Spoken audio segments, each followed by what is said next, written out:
just a case. You're not just a client. You're a person, and you deserve support.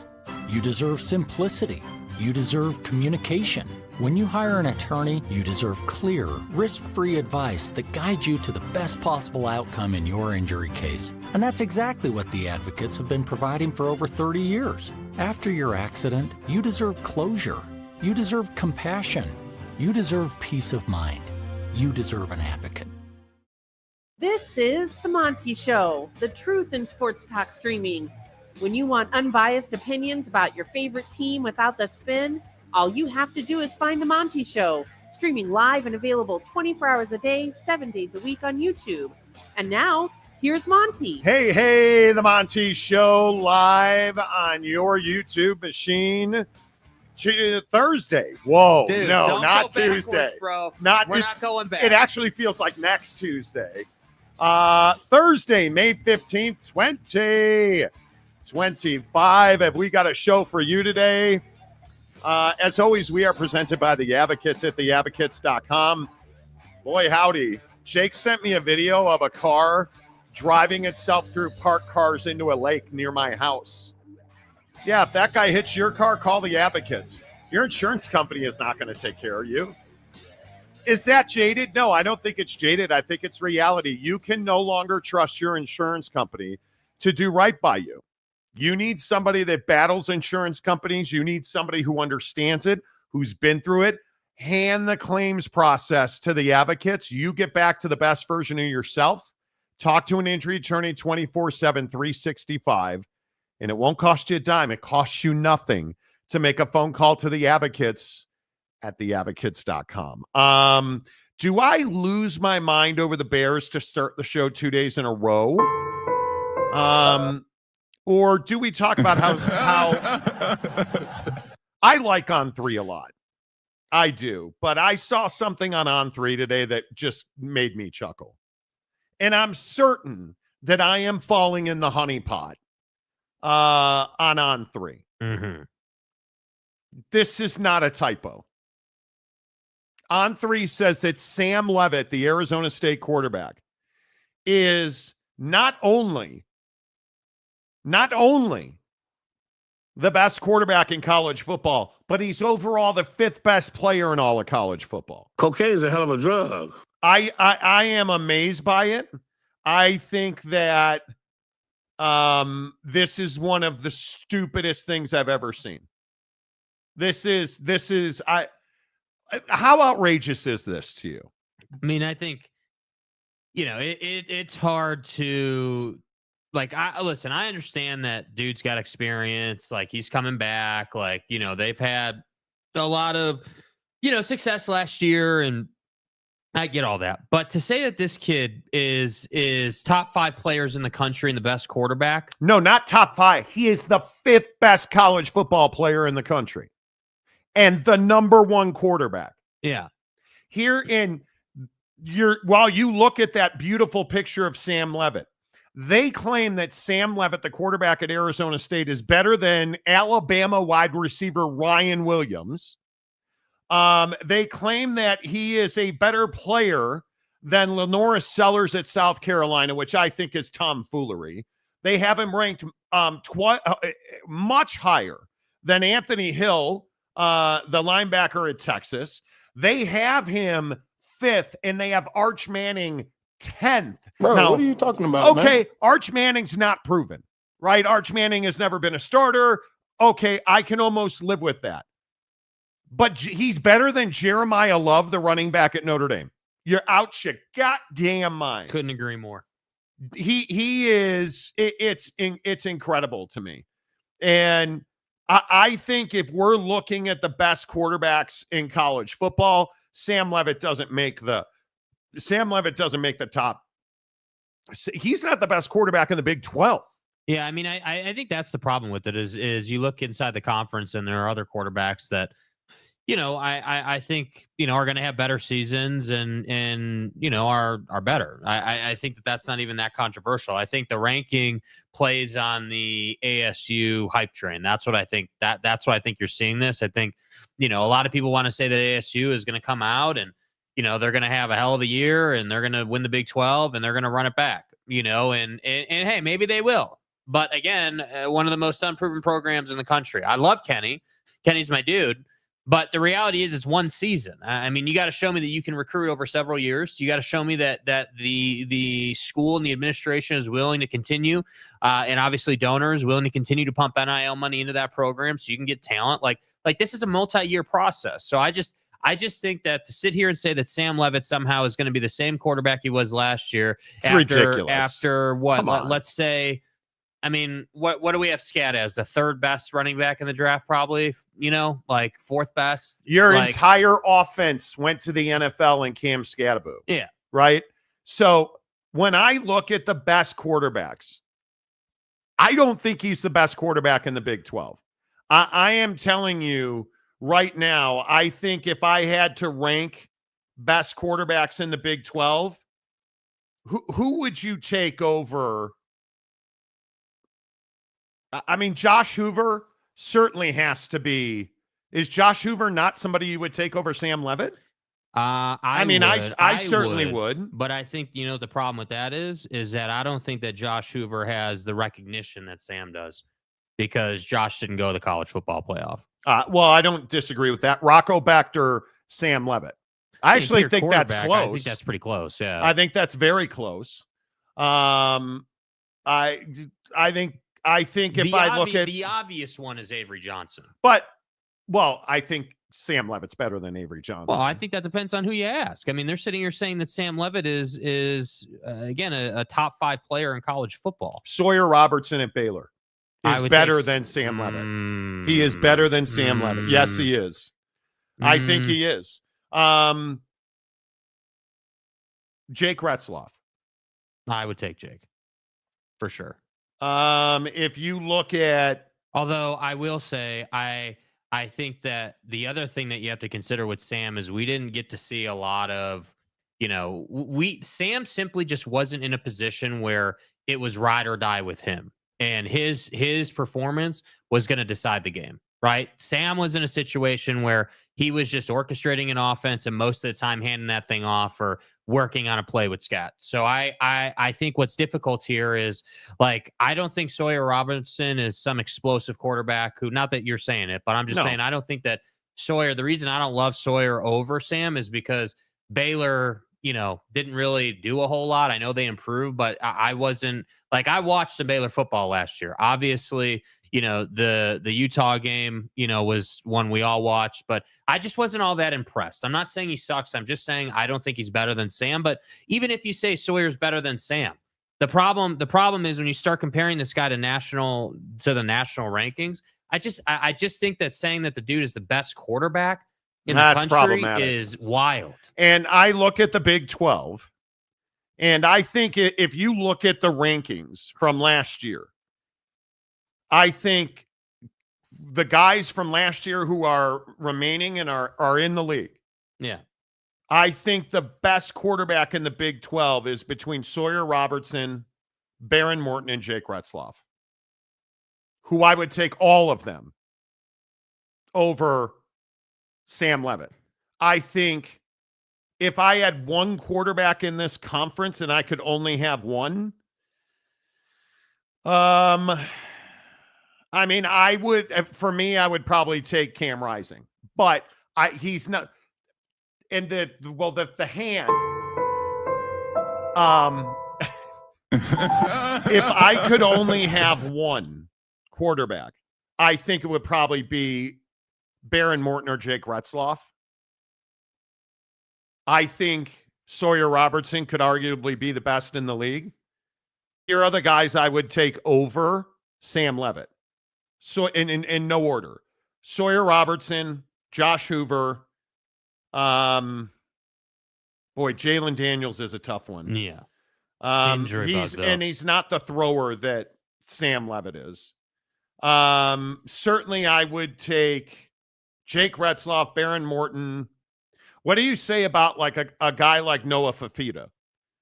I think Noah Fafita, we're going to see he throws far too many interceptions. And the other thing about Leavitt is he threw the ball 350 times. Mm-hmm. And he's 24-6 touchdown and interceptions. But I think all those other guys, like Baron Morton might be the best example. Certainly Jake Retzloff is in this conversation. They don't have running games. Right. BYU's running game was not consistent, and they weren't consistently healthy. And well, that's what I'm saying. Sam had it easy last year. I mean, I Sam think had he a did. dominant running attack, that you had to respect, that clearly, the linebackers were always going to play up for. Like, I think that we as football fans, we get into these situations where, like, we have to start kind of downgrading a guy. Sam is talented. Sam played his ass off against Texas. Like, Sam had a great showing. There's no question about it. He is. Don't hear us clearly. I'm not saying that Sam Leavitt's a bad quarterback. Right. He's not the 5th best player in college football, you knuckleheads. Yeah. That's the problem with this on-3 thing. And I get it. It's freaking May. There's nothing to talk about of note. So we start saying stupid stuff like, oh, Sam Leavitt's the 5th best player in the country. Never mind if we have to like name the best quarterbacks in college football. Never mind that they're taking him over like Cade Klubnik, who I thought had a fantastic run at the end of the year last year. Mm-hmm. Right? Never mind that Garrett Nussmeier, what your balls drop off? Right? Like, did you forget Garrett Nussmeier is like on the planet? Arch Manning. Is there anybody who believes that Sam Leavitt will be a better quarterback than Arch Manning? No. You would be a fool to say that, right? And I look at some of the guys like and Lenoris Sellers is just a guy that nobody knows. He's better than Sam Leavitt. I don't know where I put where's the Drew Aller line? Where is Drew Aller a top 10 quarterback in college football? For me, he's not. No. I don't think he is Sam either. than Drew. I think, again, but I also think Sawyer Robertson's a top 10 quarterback in college football. I do. I didn't realize you were a Sawyer Robertson guy, per se. I think Sawyer Robertson suffers under the oppression of 8-ball. I think that when that guy's your head coach, your offense is always going to sputter and you're going to struggle to get notoriety. I'm not telling you that Sawyer Robertson's some great quarterback. Right. He's better than Sam Leavitt. And I don't know. It's just, it's hard, man. I think, what's difficult is obviously I can't sit here and factually, say, well, Sawyer was in Sam's place. They would have had the same result. Do you know who the number 1 QBR quarterback in the Big 12 was last year? Sure, it's your boy. Sawyer Robertson. Mm-hmm. I don't think that makes him the best quarterback in the league. Mm-hmm. I mean, if I need to throw for a touchdown, it's probably it's Josh Hoover, Baron Morton, Jake Retzloff. Jake is incredibly dynamic down the field.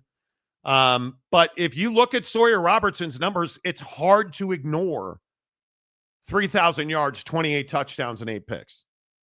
With that cast of characters last year.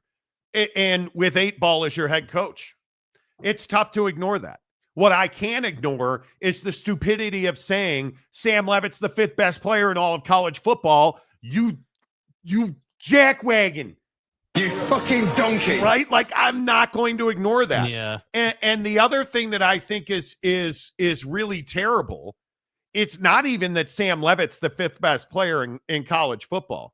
Somebody explain to me how Caleb Downs is not the number 1 player on this list. Yeah. Right? Now, and I'm not knocking Jeremiah Smith. That's who On3 says is the best player in all of college football. And I don't have a problem with that. He probably is. Yeah. Caleb Downs.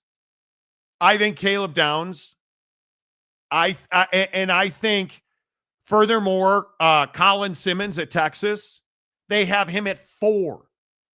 Wait a minute. And I know I was born at night. It wasn't last night. There are not 3 better players in college football than Colin Simmons. There are not. So, and I know Texas is back and you hate it. There are not. Let me tell you what now. Yeah, there are not 3 better players in college football than him. And I look at Ryan Williams at Alabama. He's 6th on their list. Do you watch college football? You jackwagon. It's amazing to me. Again, it's a list. They want you to click on it. It's clickbait, I did, and I am as guilty as anybody. On 3 is clickbaiting. But I'm telling you right now. You did. And I did. I did. It's one of the worst lists I've ever seen. It's one of the worst lists I've ever seen. And nobody watches Big 12 football. And maybe this is part of this is the best quarterback league in the country. The Big 12 is the best quarterback league in the country. You want to debate who the best quarterback in this league is? Okay, let's throw hands. I am in the Retzloff, Morton, Hoover crew. You're in the 8-ball crew. You're in the Leavitt crew. Okay, cool. That's great. This is the best quarterback league in the country. And I'm happy to die on the hill. What about Angelini, dude? I mean, come on. Anja McCock? We don't have a quarterback. We don't. Real Pete Forte is our quarterback today. Hello, Pete. What's up, Mike Smith? Mountain Mama. Hit the like button right. Meow. Jesse Crum, what's up? Matt Ritson, what's up? Big Blue Horses. College football playoff is the Big Ten SEC Invitational until other conferences fight back with everything they have on and off the field. Sorry, folks. That's what it is. That will never change. I don't disagree. I'll take the under. Okay. T. Lawrence, hello. Can Big Ten SEC pick apart Big 12 eventually? What does that mean? I think so once the Big 12 media rights deal ends to fortify super conference. Well, we'll see. The Pope, Big Pontiff. By the way, I'm trying to get some Greek food for dinner last night. Because I want a Euro, Monty. I got to tell you, I'm on a run of tzatziki sauce like ain't nobody's business. Yeah, big tzatziki guy, huh? Okay. Just give me that white yogurt thunder. That came out. Honestly, I'd start stroking, guys. You know. Yeah, man, I need that tzatziki sauce 21 times a month. So I'm over in Sandy, and apparently there's some kind of soccer event. Yeah, some soccer game where they kick a ball around and stuff. Real Salt Lake had a match last night. Got to be America's team. And the good news is nobody showed up because my wife is running a triathlon this weekend. And we went to pick up her race pack right next to Real Salt Lake. America First Field. Come on. Shut up. Come on. Right next to Markinen Place. Right. We went to pick that up, and there was no traffic. Then we drove down State Street, down to Draper, where all the hot MILFs are, and got me some tzatziki sauce and a Euro. And big fan of that meat, huh? Dude, I love that meat. You got to get stroked. Bro, I ain't even going to hide it. I had a great pita last night. It was amazing. Leavitt isn't even the best QB in the Big 12. That's what I'm saying, dude. Sam Leavitt is really good. Maybe best QB going into 2026 college football season. Yeah, but not right now. Glenn, hello. Well, I think we did that. Name 5 better Garrett Nussmeier. Okay, we'll see you tomorrow. Yeah, see you later. Arch Manning, I think he's better. Right? Like I'm not here to sell you on the fact that Sam Leavitt sucks. I'm not telling you that. Because it's garbage. If we're really getting into it, Lenoris Sellers is better than Sam Leavitt. But you don't know that because he plays at South Carolina. Yeah. So you didn't know that. Right? Like, I mean, the guy is everything you want him to be. And again, I'm not saying that Sam Leavitt's bad. I'm taking Garrett Nussmeier to LSU. The only thing, my only problem with him is he just, I don't know. There are some times where he just kind of disappears, like Nussmeier. Yeah. There are some times where he just kind of he's a great quarterback, but he's not that, I don't know. He's just still got proving to do with him, but he's a good quarterback. I think when you put the ball in his hands with the game on the line, it's 50-50. I think are you in the Cade Klubnik fan? Who do you not. think is the best quarterback in college football? I mean, I think today, a couple because you can't say Arch Manning. No, you can't say Arch Manning. I mean, I think it's Nussmeier or Klubnik. what about You Carson Beck? No, I am not a Carson Beck fan. I think So Carson you think Beck. there's no chance he hits him at Miami? I don't know if he's healthy enough to hit at Miami. Yeah. I mean, that injury was Yeah. I mean, Narnarpings. Yeah. Yeah. But if he can do best if he quarterback can in the do the country. Cam Ward, Well, that's what I'm saying. I mean, Cam Ward came from way lesser of a program than Carson's coming from. I mean, Carson can play. I understand that he's not the most explosive guy, but he can play. I think Cade Klubnik is the best quarterback in the ACC. Yeah. Cade Klubnik is solid. The thing I don't love about Cade Klubnik is he's not like, when you watch him, it's not like super explosive. It's not that like game wrecker kind of quarterback. And I do think he'll have a solid NFL career. He will. He's not going to be a superstar, but dude, what he did against Texas, I think was life-changing. I think the way he performed, and yes, I understand everybody pounded the kid because he's a Jesus freak, and I don't really care about he's not that. as much of a Jesus freak as Fivehead was. 3,639 yards, 36 touchdowns, 6 interceptions, and he's got his receivers back. He's going to throw for 4,000 yards. I mean, it's you look 336, 3 touchdowns and a pick with 3 sacks against Texas. If that's not impressive to you, you're not easily. What did he do against SMU there? Wasn't 262 and 4 touchdowns, no picks. Yeah. Yeah. But it's it's SAMU. Yeah. Still who's got a decent little game. It's got a decent little quarterback. No, that was the ACC championship. That was the ACC championship. Yeah, that was the ACC. No, that was college football playoff. College football certainly was a college football playoff. I thought, right? No? I think SMU was the ACC championship. SMU was the ACC championship. Texas obviously was the CFP. But he's capable of 200 yards and a touchdown with 2 picks. Yeah. Don't get me wrong. I don't know that there is. Homie has a mediocrity gene in him. I don't know that there is a best QB in college football right now. I think there are a lot of guys that have a lot of potential. Yeah. I mean, Cade Klubnik, see, like when I think about like best quarterback in college football, typically there's one that just kind of stands out from the rest, you know? And I don't feel like we have that right now. Yeah, I think. I don't disagree about Lenora Sellers. The kid can play. There's no question about it, dude. But it's South Carolina. That's my point. And it's the ACC.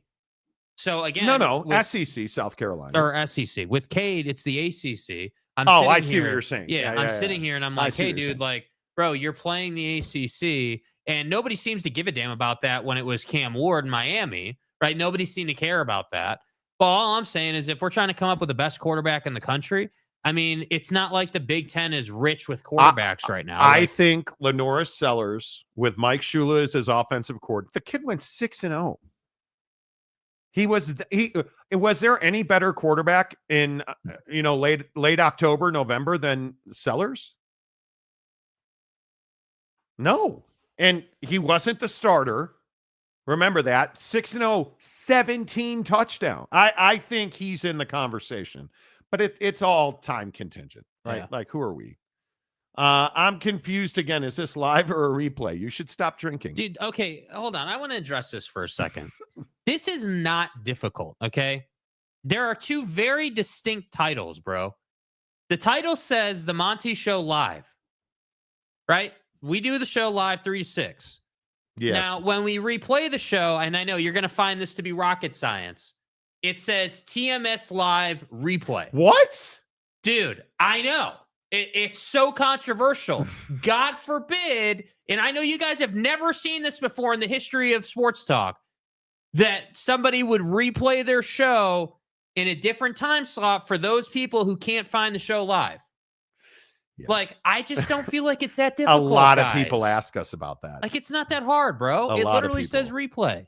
Fight On says, how's it going, gentlemen? Notre Dame still sucks. We do. David says, DePope. Rocco Spinelli. He did a nickel upstate for GTA. Yeah. Smith has 2 more years to go. Okay. What are we talking about? Jeremiah Smith, you mean? Yeah, he was a freshman last year. So a damn good one. really good one. I mean, best wide receiver in the country. Now we're going to throw hands. Because I think when you look at the best wide, you can't do that. That's a different show. I mean, God damn. Yeah. The QB from Baylor, I forgot his name. Huh. I don't. You know what? Do they play football at Baylor? Let me rack my brain. His name is Buddy. Buddy. Okay.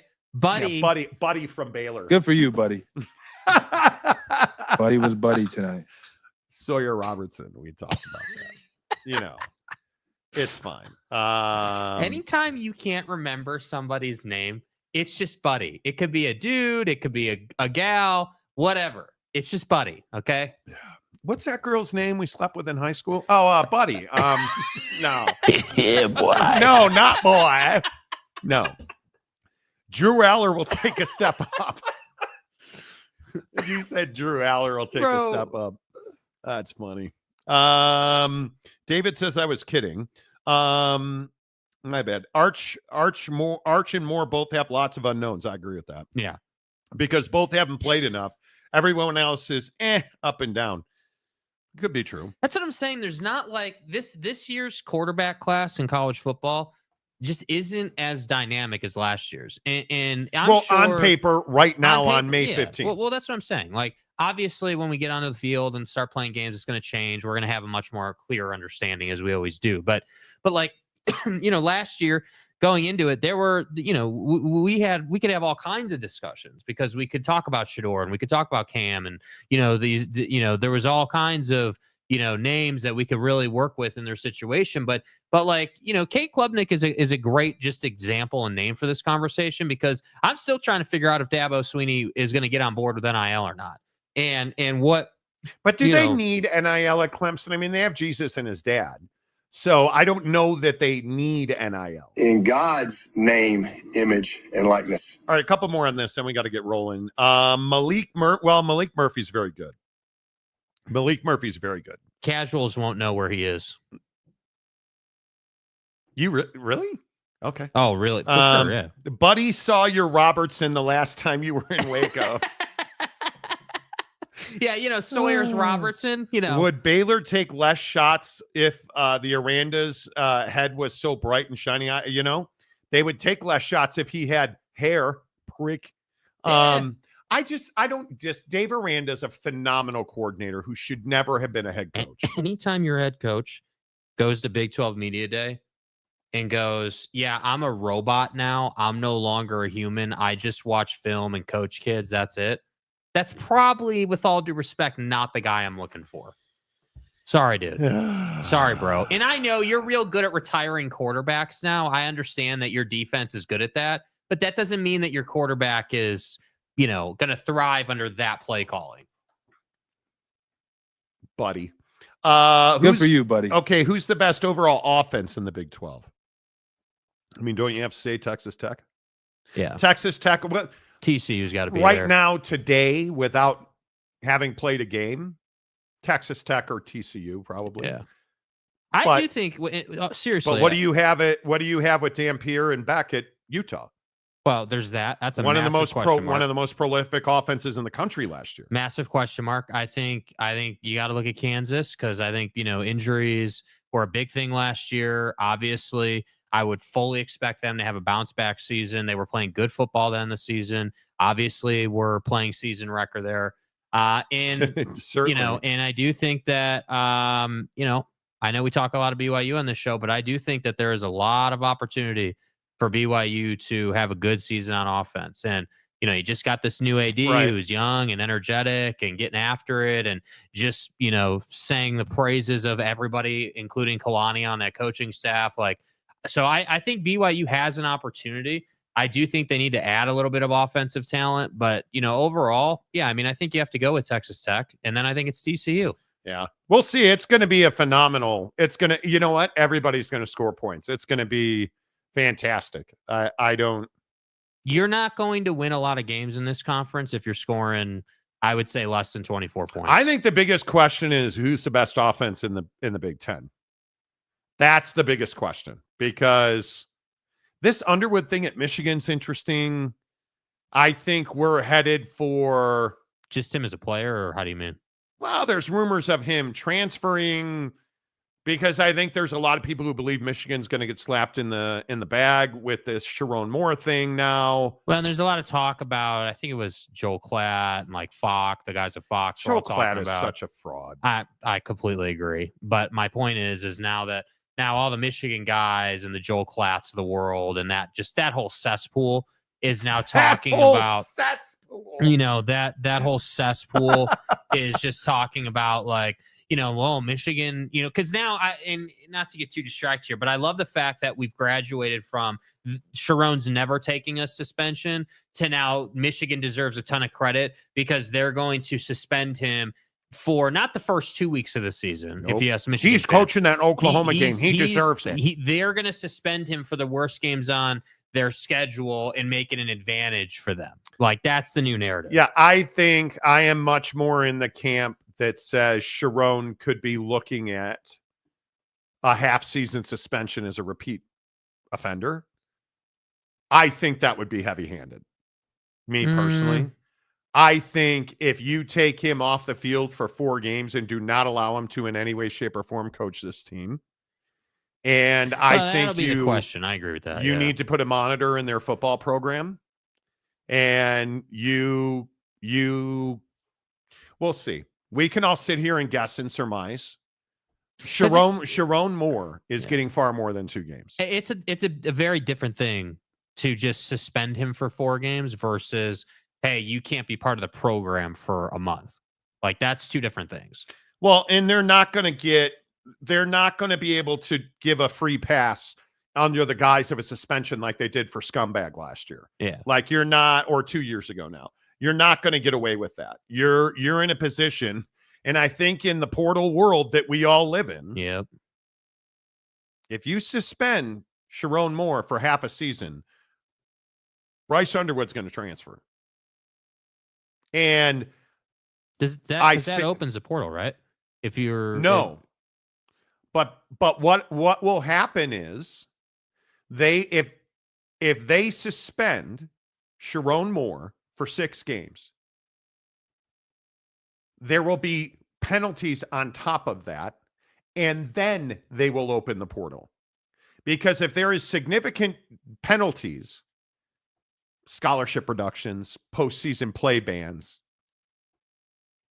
the NCAA will open the portal and allow kids to transfer without hesitation. They will. And I think that's where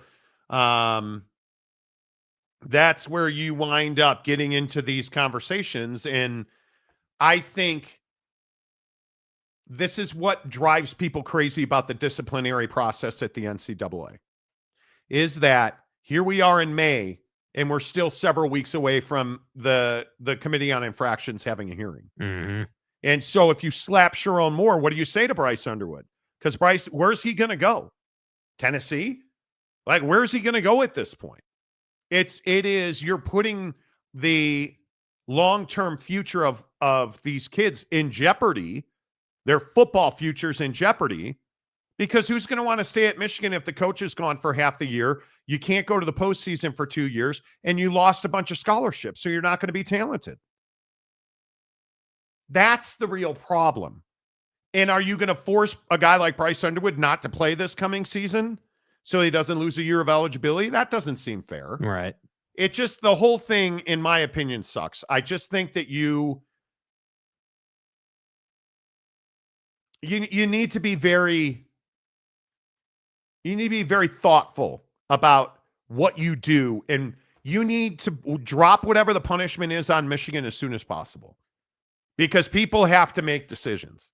And there's already rumors out there that Bryce Underwood is transferring. Now, do I believe them? I don't. Why would I at this point believe that Bryce Underwood, if he was going to transfer, wouldn't he have done it already? Right. But there's a belief out there, and largely it's Ryan Day's brother, who's a private investigator, spreading the rumors, of course. That's what Michigan fans will say. But you look at some of these storylines, and you have to ask yourself, well, if Sharon Moore takes a significant suspension, how do you not transfer? Because he's only, if you're one of the best quarterbacks in the country, how many years are you trying to play college football? Probably 3, and that's it. And you had better have 3 great years. Because I look at Arch Manning. He gets a pass based on his last name. If he comes out and he throws for 3,500 yards and 30 touchdowns this year, nobody's going to remember that he wasn't a starter for 2 years. Right. And nobody's going to care that he was only a starter for 1 year. Mm-hmm. I think that's the Bryce Underwood conundrum. And I hope he doesn't transfer. I hope they do drop a bomb on Ann Arbor, because what that scumbag did to that program in that university, you can't let that go unpunished. Right. And Sharon Moore did what he did. Yeah. Right? He did what he did. And he's got to be punished for that. And if it were up to me, I would absolutely erase his existence from that program for the first 4 weeks of the season. Oh, but Monty, Oklahoma, and he has Oklahoma ties and a player. I don't care. Should have thought about that when you were deleting those text messages and the recruiting violations that you already have been, found to be guilty of. Right. Anyway, that's just me. Chiles will have a breakout year at Michigan State. Maybe. Okay. Maybe. Again, when did you become a Michigan State expert? What happened? I think that I know why. Michigan fans. I think Michigan fans are looking for the backup plan. They're going the Oak State James route. Oklahoma State sucks. All right, he's a fan of Texas Tech now. I know why you choose to have your little Tupperware parties in green shirts. I know why. You guys choose to have your little group therapy sessions in East Lansing. It's the NCAA. If you guys ever want to kick it, we'll flow. Yeah, I think Aiden Childs could have a breakout year, certainly, but we'll see. John Mateer is the next Cam Ward just because he played at Wazoo. Okay. Jeff Woodworth, Jesus pays NIL by turning water into wine. Dude. Well, I've been told that is an honor code violation at certain It's probably schools. different than what you're thinking, though. So we probably should slow down on that. Big Papa War Machine. Tech will go 8-4, and Fire then his Joey ass. will get fired. Fire his ass. If Texas Tech loses, That's embarrassing, dude. Honestly. if Texas Tech loses 4 games, burn AT&T Jones to the ground. Burn it to the ground. I think Wisconsin needs Aranda back. I don't disagree, but nobody likes Wisconsin. Screw the Badgers. Everybody on this show, and this is what people don't want to understand. Sadly for the Badger, they're not raccoons. And if you're not a raccoon, how cool really are you? And look at the war paint. The commitment to the look here is really... No, it's not war paint. That's eye black. Oh, my bad. Sorry. Sorry. Yeah, no, duh. Duh. Okay. MBM. Let's vacate Michigan's wins and championship. Nobody's doing that. Bryce Underwood is not transferring. Childs could break out as well as a kid in Nebraska. Oh, you mean Buddy the Adidas model? Patrick Mahomes stalker? I mean, dude. Dylan Raiola is a weird dude. You really want to punish your lawnmower making watch replays of TCU games every week? No. Nah. I don't. If you want to really punish him, make him watch replays of TCU's playoff game every day. You could do that. You really don't think there's any risk that Bryce Underwood would transfer? Because there's no doubt he's thought about it. I think there's really solid proof is a strong word. There's enough smoke to be fired that they were out talking. They weren't just standing around and, hey, maybe this is an Ema Liaba. I can get $4 million. And maybe Michigan would be like, okay, prove it. But you can't tell me you believe no, you would never do. They would go big blue. Oh, yeah, daddy. Like, I want more. Yeah. We'll see. Because I think he's out there. I think he was out there. Can the NCAA use transfer portal restrictions to punish Michigan? They cannot. Because you're punishing kids then. You're not punishing Michigan. Monty needs to up his NIL game or Gumby might be transferring to Joel Klatt. Well, you know. I just think, and this is just me, I think guys like Joel Klatt, who ripped Deion Sanders, and then when Deion started winning games, he filleted him to the point where he wound up with strep throat. Yeah! That's who Joel Klatt is. Joel Klatt isn't a guy that gives you his honest take. No, first team all knee patter, dude. That's what makes me crazy. Wasikowskinator, according to Monty, I'm a Mitten State fan, homer. Are you not? You're in here talking about them. What do you rooted mean, for dude? them in the NCAA tournament. Yeah, what are you talking about, bro? Come on, man. Fight on natties, raccoons, America's trash can pandas. That's right, dude. Damn right. Don't screw with the Badgers. Screw the Beavers. I hate the Badgers. They're a lot more fun. Okay. Wrong raccoon video. Could have been. Monty's disdain for Wisconsin is the most Chicago thing ever. In 100%. Stay hard. 100%. I agree with Monty for one. Screw Wisconsin. Rocco Spinelli. Hey, He's Spinelli. a capo in the Calanese crime family. And with all due respect. Burgers for the kids, Monty. Hey, those kids were hungry. No. Jimmy the scumbag POS was just buying cheeseburgers. I love that they're like, That's right, T. You guys remember that way back in the day when he was just, the kid just happened to be there. Well, actually, it didn't work out that way. The kid said that they were meeting Buddy said they were meeting the coaches there. Right, but the coaches were there. Right. But the kid and his dad were just passing through. The big house is a historic place. They wanted to see it. Right, but Buddy and Buddy Jr. said they were there to meet. They had an appointment with Michigan coaches. They're liars. They're liars. This is all Ryan Day's brother. Don't lie to me. He's the one that paid for the cheeseburgers. Like it's crazy at this point. But it's fine. God, a cheeseburger sounds so good. Dude. Just took 3 tests. My head hurts. Bro.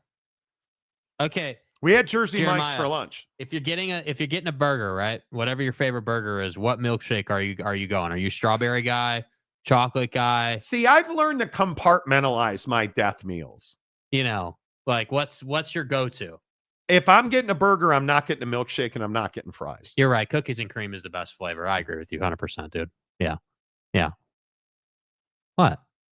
Do you know how bad milkshakes Just are take for it easy, you? Daisy, okay? Just relax. Bro, this is not a doctor show. This is an enjoyment show. Oh man, to be that time in your life where you think you're bulletproof. How much were those X-rays for pneumonia? Too much. Don't get me started, bro. So I'm just joke, bro. I'm just chilling in the cut last night. And as you can see, there's not much hope for you left. And Jake is texting me about a $470 X-ray. Go, this is why I don't go to the doctor. And you know what the problem with it is too, dude? This is what pisses me off. You couldn't just lay it on me once, right? You couldn't just send me one notification from the app telling me, hey, this is the bill, and this is and this is after insurance, right? I'm like, I go in, they don't say 2 words about the bill. They take my insurance. I'm like, all right, cool. I know I've got really good insurance. I'm thinking I'm scot-free, right? No. That's not how we do this at the hospital. No. We're not going to mention anything about it. We're only going to burn your half. So we're golfing over the weekend. Ping, $200 bill.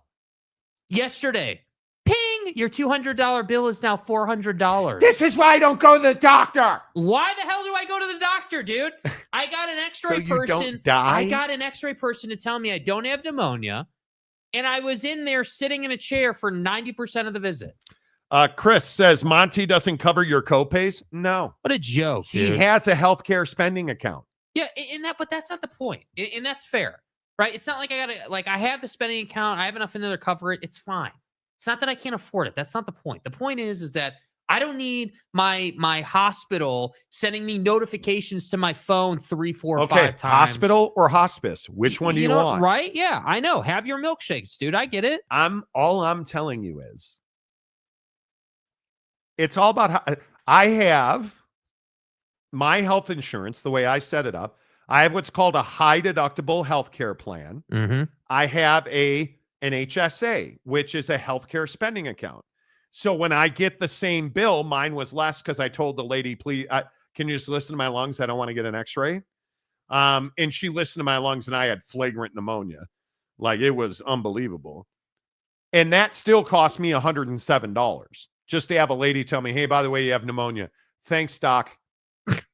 But redos. I didn't pay out of pocket for that because I have an HSA. It's like a savings account, right? Yeah. They take it out of my check. It is what it is. Eric Wasikowski, who lives in fucking Florida. Only milkshakes I trust are Five Guys, dude. Facts. There's a place by my house called Warren's. It's probably 20 minutes from the crib, 10 minutes from the crib. And they have a banana cream pie milkshake that it'll change your life. What's the Burger Boys? CW or JCW? JCWs. Yes. Their milkshakes are pretty good as well. Yes. JCWs.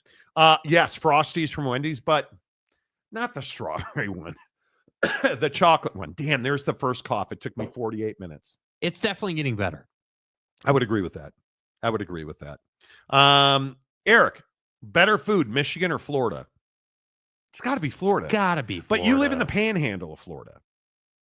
So if you were like in SoFlo, or if you were like Orlando,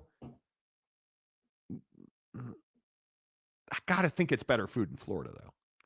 I'm so glad I tuned in today. Well, I'm tuned in today. I'm glad you did too. Underwood leaves before the level 1 violations are levied. Maybe. HSA gives you all the tax benefits. Only plan in the U.S. that does that. Hey, and I have one, and I can use it, and it's fine. It just was annoying. Like, what really upset me about it is the fact that, like, we're out over the weekend celebrating Mother's Day, we're golfing, and the girls are with us, and we're having a nice time, and it's like, ping, $21, ping, $200. I'm like, bro, like, what is going on here? Like, we've graduated from don't care to now I got to pay attention. You guys. Like, come on. I am actually doing much better not getting mad on the golf course. Sunday, I was on pace, and I was tracking it. I was on pace to shoot a 74 through 15 holes. Okay, hang on. Let me... Dropped 5 shots in 3 holes. And then missed a birdie putt on 18.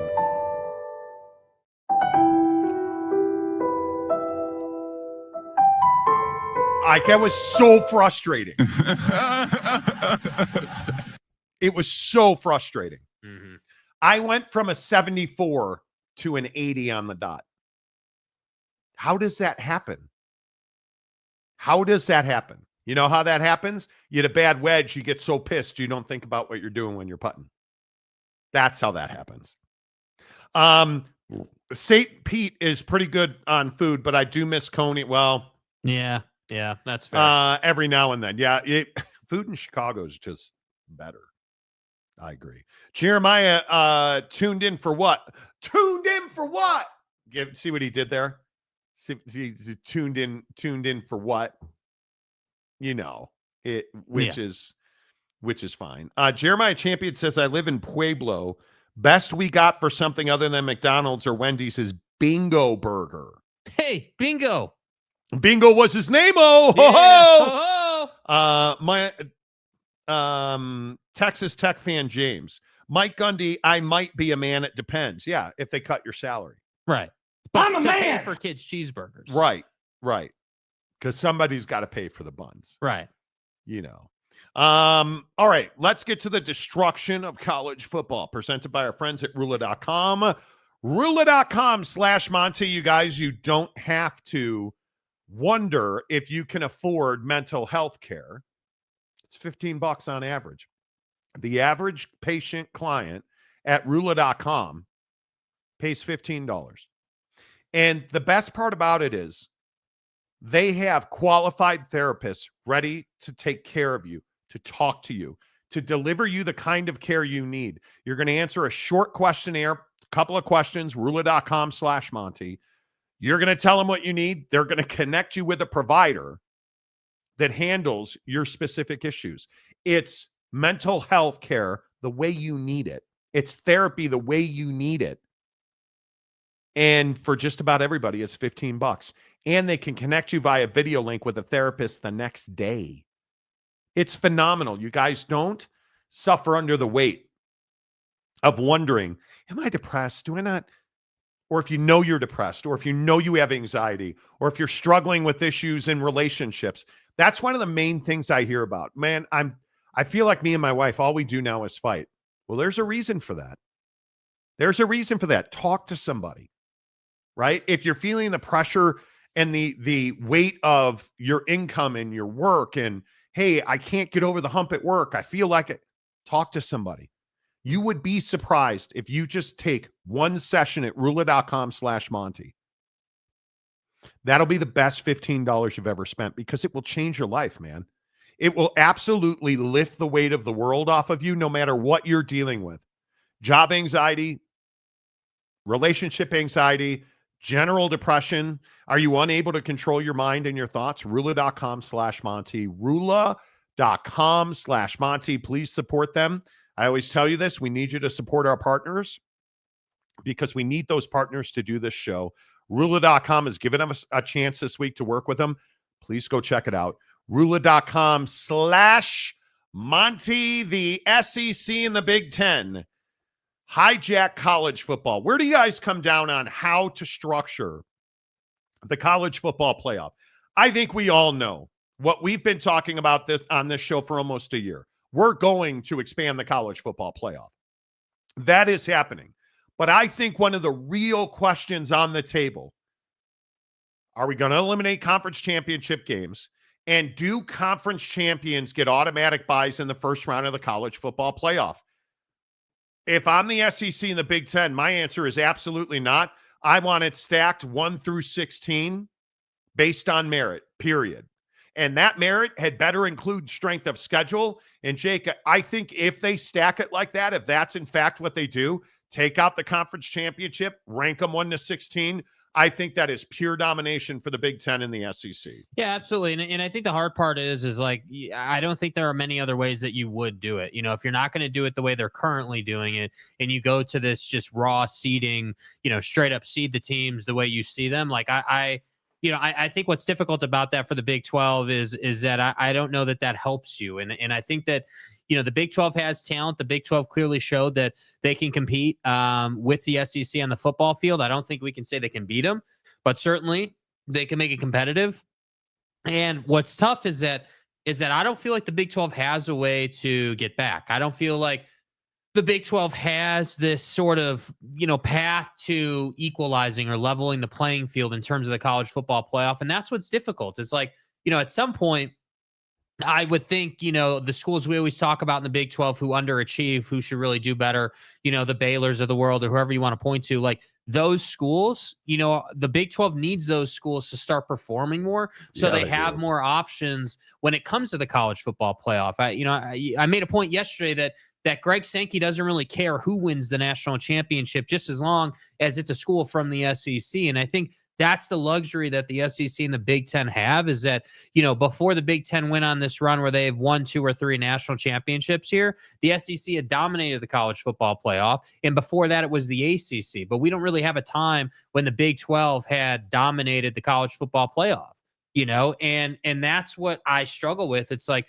I don't feel like the Big 12 has done enough yet on the big stage to really justify their position at the table. Obviously, there's a seat at the table for them, but you're not going to walk into the room and be, you know, the guy that's controlling the conversation at this point because you just haven't done enough winning in the college football playoff. And I don't know how you change that. But I think one of the biggest issues that a lot of people forget about is the SEC and the Big Ten have the controlling interest in the college football playoff. Yes, this goes to a vote.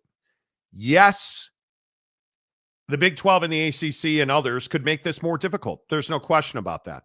But at the end of the day, if the Big 10 and the SEC want this done, and I am told they want this done, that it's 1 through 16 without regard for conference championships, I don't think there's any question that happens. And at that point, what I say is, do you want to play for your conference championship? I don't. I think it's a huge advantage that Notre Dame has. Not in a conference, don't have to worry about a conference championship game. Just be one of the top 12 teams in the country. And at that point, you're one of the top 16 teams in the country. You're in, right? I think it's a huge advantage for Notre Dame. I would agree. And if you start looking at how this will impact the balance of power and tipping the power to the Big Ten and the SEC, if it's 16, they're each going to get 5 in. I have no doubt about that. And if they get 5 in, you can't tell me that they're not going to get at least 3 of the 4 buys. At least 3 of the 4 buys. Well, that's what I was going to say. I think, we have to make sure that we're really clear on that, because a lot of people are wondering, because there's been all this talk about like, how many guaranteed spots are these conferences going to have versus how many buys are there going to be? Yeah, I think that's part of the debate. I think if you're the Big 12 and the ACC, you don't want as many bye weeks. You want, you want there to be, 2 to 4 bye weeks. You don't want that to bleed into, the top, 6 teams get bye weeks or whatever. You want that to be a limited amount of teams so that there's not this big advantage. And I also think if you're the Big Ten and the SEC, you need to be really careful around who's getting bye weeks and who's not, because Oregon got absolutely embarrassed after their bye week, and Ohio State was just hitting the gas pedal. Like, so I don't even know that necessarily a lot of teams are like, yeah, we want the bye week. Yes, it's handy if you have a lot of injuries. Sure. But I think there's a lot of conversation around, like, if your football program's got a lot of momentum, you don't want to be taking a week off and having to do, a different routine. You just want to stay right in the routine. So I think if you're the Big 12 and the ACC, I think your whole objective here is to get to a place where your conference top to bottom gets better, because that's your single biggest problem. And I've always maintained that. The sole purpose that the SEC and the Big Ten are in the position they are in is because they have dominated the college football playoff. 80% of the time, it's been an SEC or a Big Ten champion. Yes, Dabo and Fivehead went on their run, and that's all fine and dandy. But outside of TCU, what really has the Big 12 done? Texas is back, allegedly. Not in your conference anymore. Right? Like that's the problem, finally, dude. Texas is actually back, and now they're in the SEC. So I think you're exactly right. When you look at the recent history, it's been dominated by the Big Ten and the SEC, and obviously with Michigan and Ohio State going back to back. And that concept you were talking about, though, like if let's say that it does shift to this 4-and-4 model where the Big Ten and the SEC both have 4 guaranteed slots, and they do it in this new potential seeding format. That to me is really troublesome for college football in the bigger picture, because what you can't have is, okay, the SEC and the Big Ten have 4 guaranteed spots, and then on any given year, let's just say on a random year, no fault of their own, but just in a random year, let's say that the SEC pops off for 6-7 teams because they're just that good. And let's say the Big 12 had a bad year or the ACC had a bad year. Like, this seeding system, in my opinion, opens the door to one conference or another conference, dominating, and torching the field, which again, I'm not the guy that sits here and blames them for that. I'd be doing the same thing. Like, I'd be doing the same thing. So if I could power grab, are you kidding me? I'm not turning the Big Ten and the SEC into the villain like a lot of people are. I would be advocating for the same thing, because yes, the bye week was problematic for the Big Ten this year, but most years, is it going to be a problem? And well, how problematic was it when Ohio State won the national championship? Obviously, it was problematic for Oregon. Yeah. I mean, there's no doubt about that. But the other thing I would point out is one of the college football guys that I talked to pretty regularly was telling me the money for TV is too important for the SEC championship game to go away. If you look at ESPN, what's ESPN got on championships? Everything but the Big Ten. They've got the ACC. They've got the Big 12 and the SEC. That's a lot of money for them going away in sponsorship dollars. Right. And I think what you could see, especially in the Big Ten and the SEC, I don't know if it works in the Big 12 and the ACC because you only have 2 spots. You either put your conference champions automatically, those are the 2 teams going to the college football playoff. But if you're the Big Ten and the ACC, I think there's no question your top 2 teams in the regular season auto bid into the college football playoff. The conference championship determines who that 3rd and 4th seed are. And I think that conference champion has to be worth something. It has to be worth something. And I think if you are the Big Ten and the SEC, it certainly makes the plight of teams like Ole Miss and Alabama, who felt like they had cases this year, whether they did or not, who gives a damn? But they felt like they had cases this year for getting in. Well, guess what? Now you can earn your way in, get into the 3rd and 4th spot, and you can play for an automatic qual, whatever that might be.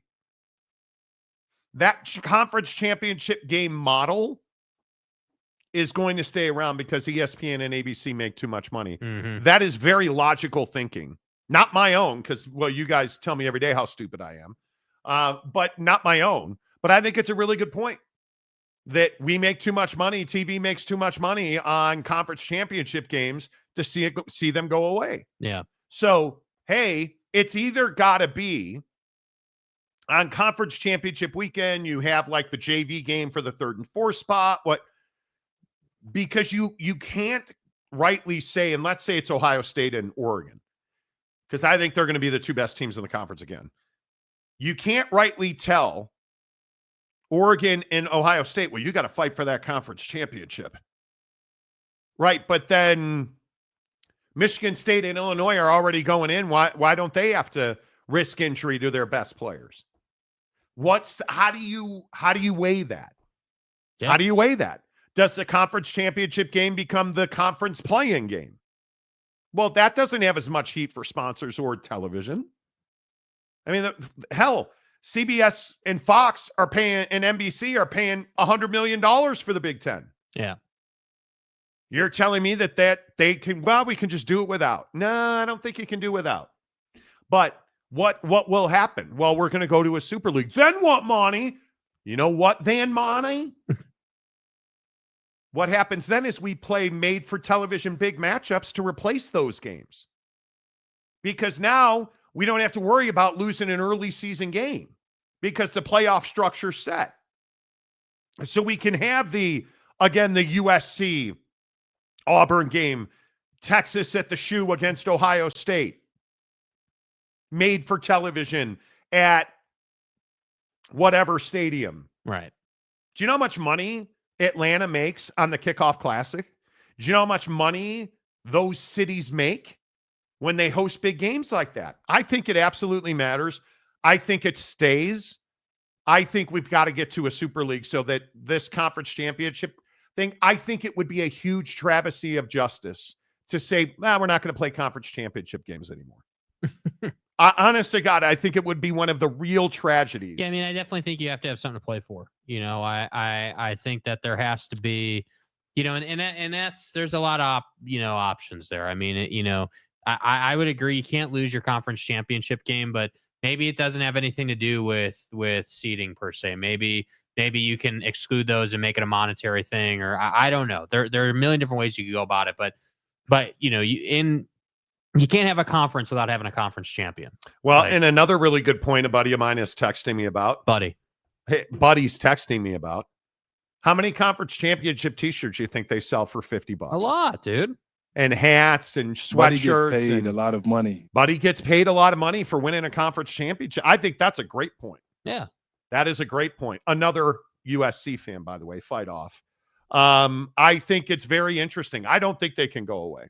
I truly don't think they can go away. All right, Rock and Rant, a member of the show for 10 months. Hey, Cam Ward sucks. Cam Ward's terrible. He's not nearly as good as Shador's brother's cousin. And stuff. Prick. On 3 team clearly has a drinking problem. If you ain't first, you're last. Right? Absolutely they do. Jeff Woodworth, a member of the show for 13 months. Yeah, Jeffy Boo. You guys, are we asking for, why do we have to do the Trash Panda video every day? Dude, hey, man. Listen, we need Aaron Rodgers coming out of the ayahuasca trance. Can we get some Aaron Rodgers in the dumpster? Oh, fucking God.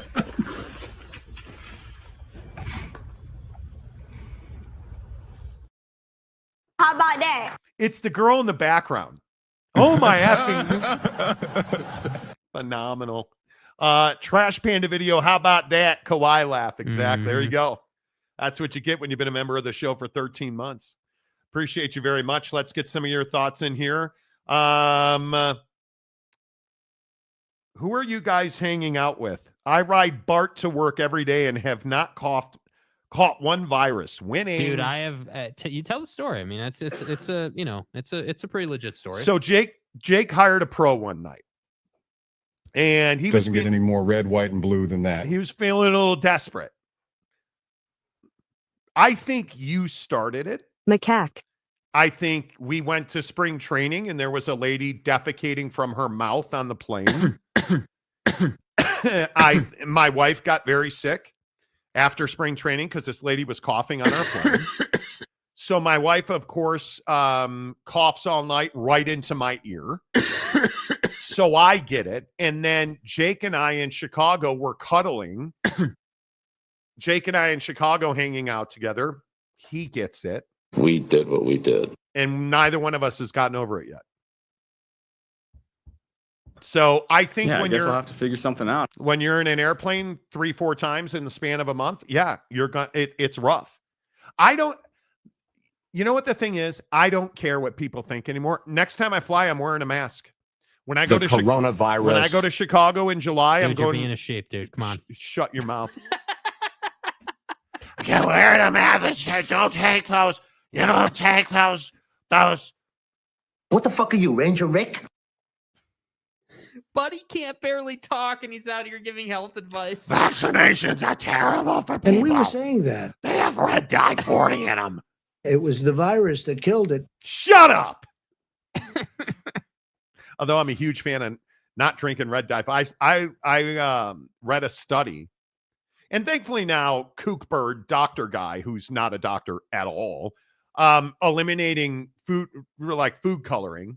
Fantastic. Red dye 40 is terrible for you. Hydroxychloroquine. Dude, seriously, lighten your butthole. Like, it is a big deal. So, you know. Edgar Alas, where do you think Memphis and USF end up in the future? I think that's really difficult, dude. I mean, the Big 12 would be a nice fit, but I don't know that we're going to get a major, and this isn't unique to those two. I don't know that we're going to get major realignment before the Super League shows up. I think that there's too much risk and cost in realignment to do that before this commitment financially to the Super League. And I don't know, like, obviously Dr. Ed Scott's been on this show, talked about how they want to win at the highest level in both sports. And I really respect that. But there's a difference between, like, with football, obviously Memphis basketball is doing really well.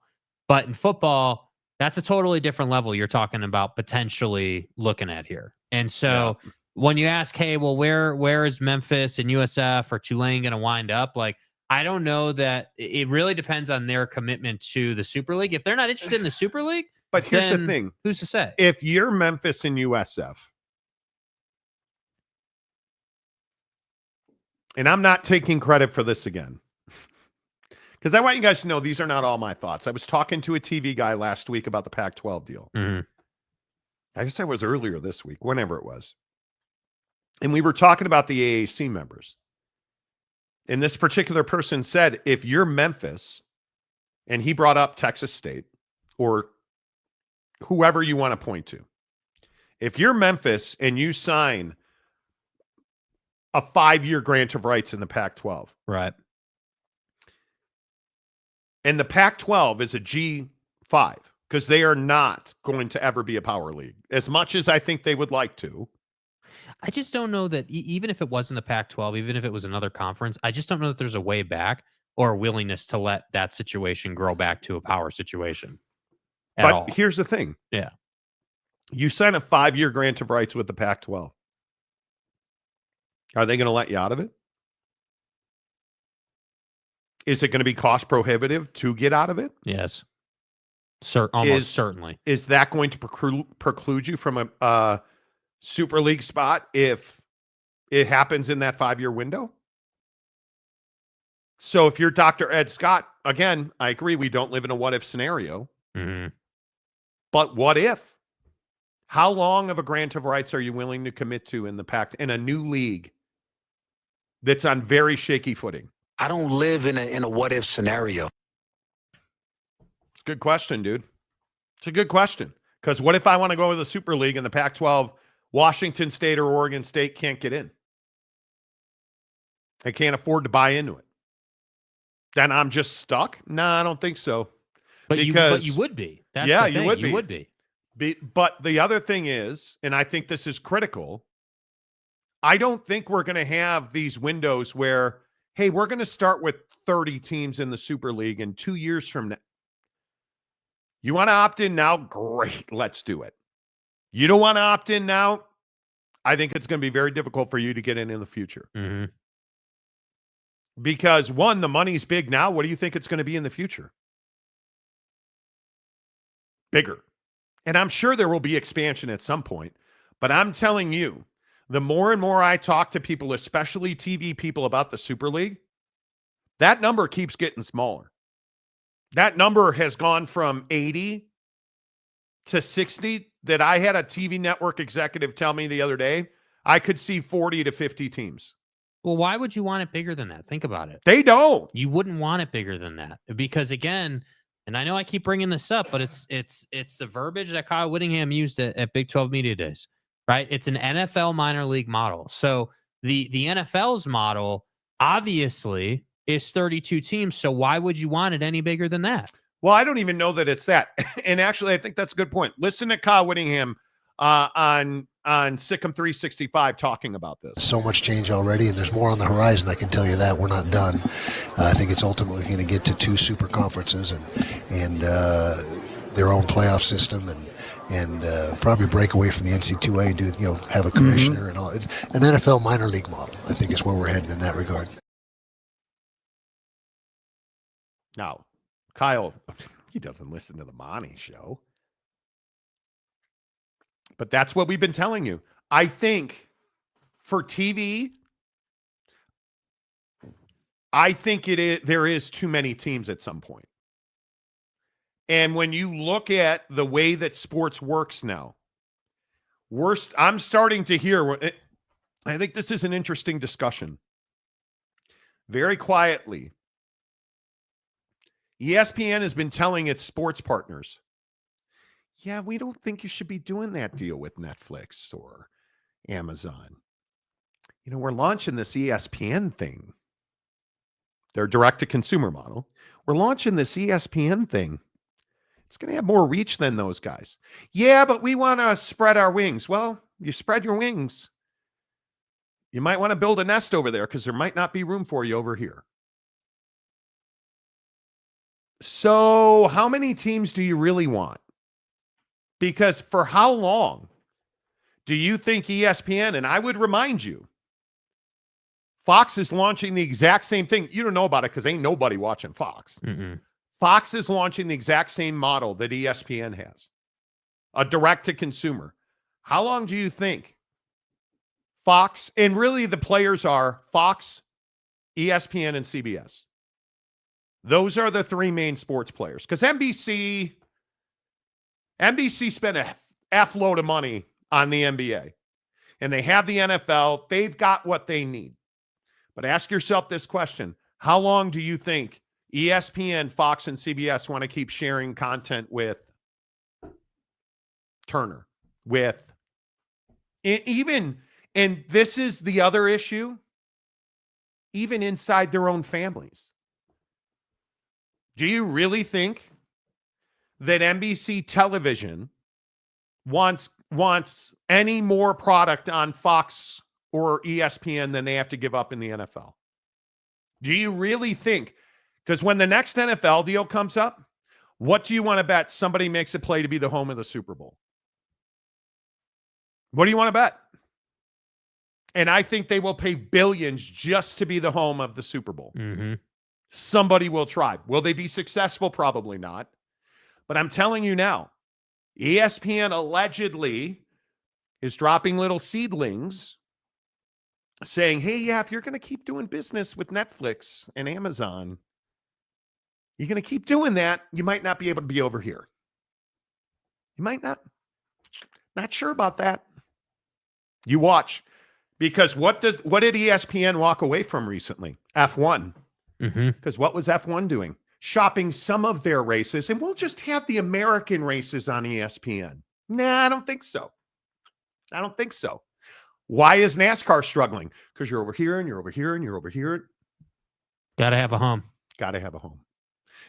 How do you reconcile the timeline for a college football Super League? Because I think it's got to happen sooner than later. Yeah, I mean, I think for college football to thrive and for it to really work, it's got to happen sooner than later. I think, whether we're talking, Memphis and Tulane in that situation or any of the other situations in college football. I mean, obviously they can't be sitting around for 3, 4, 5 years at a time, just wondering and waiting and, just, hey, how do we, like, nobody wants to sit in idle, if you will. So, I mean, the timeline, I mean, I would, we're 2025 right now. Like, for me, I would assume that this thing is getting going before 2030. I would assume, whether that's 28 or 29 or 2030, like in that window is when I would think the Super League would come about, just because I think it's already in the works. Like if we're talking about it and we're hearing about it,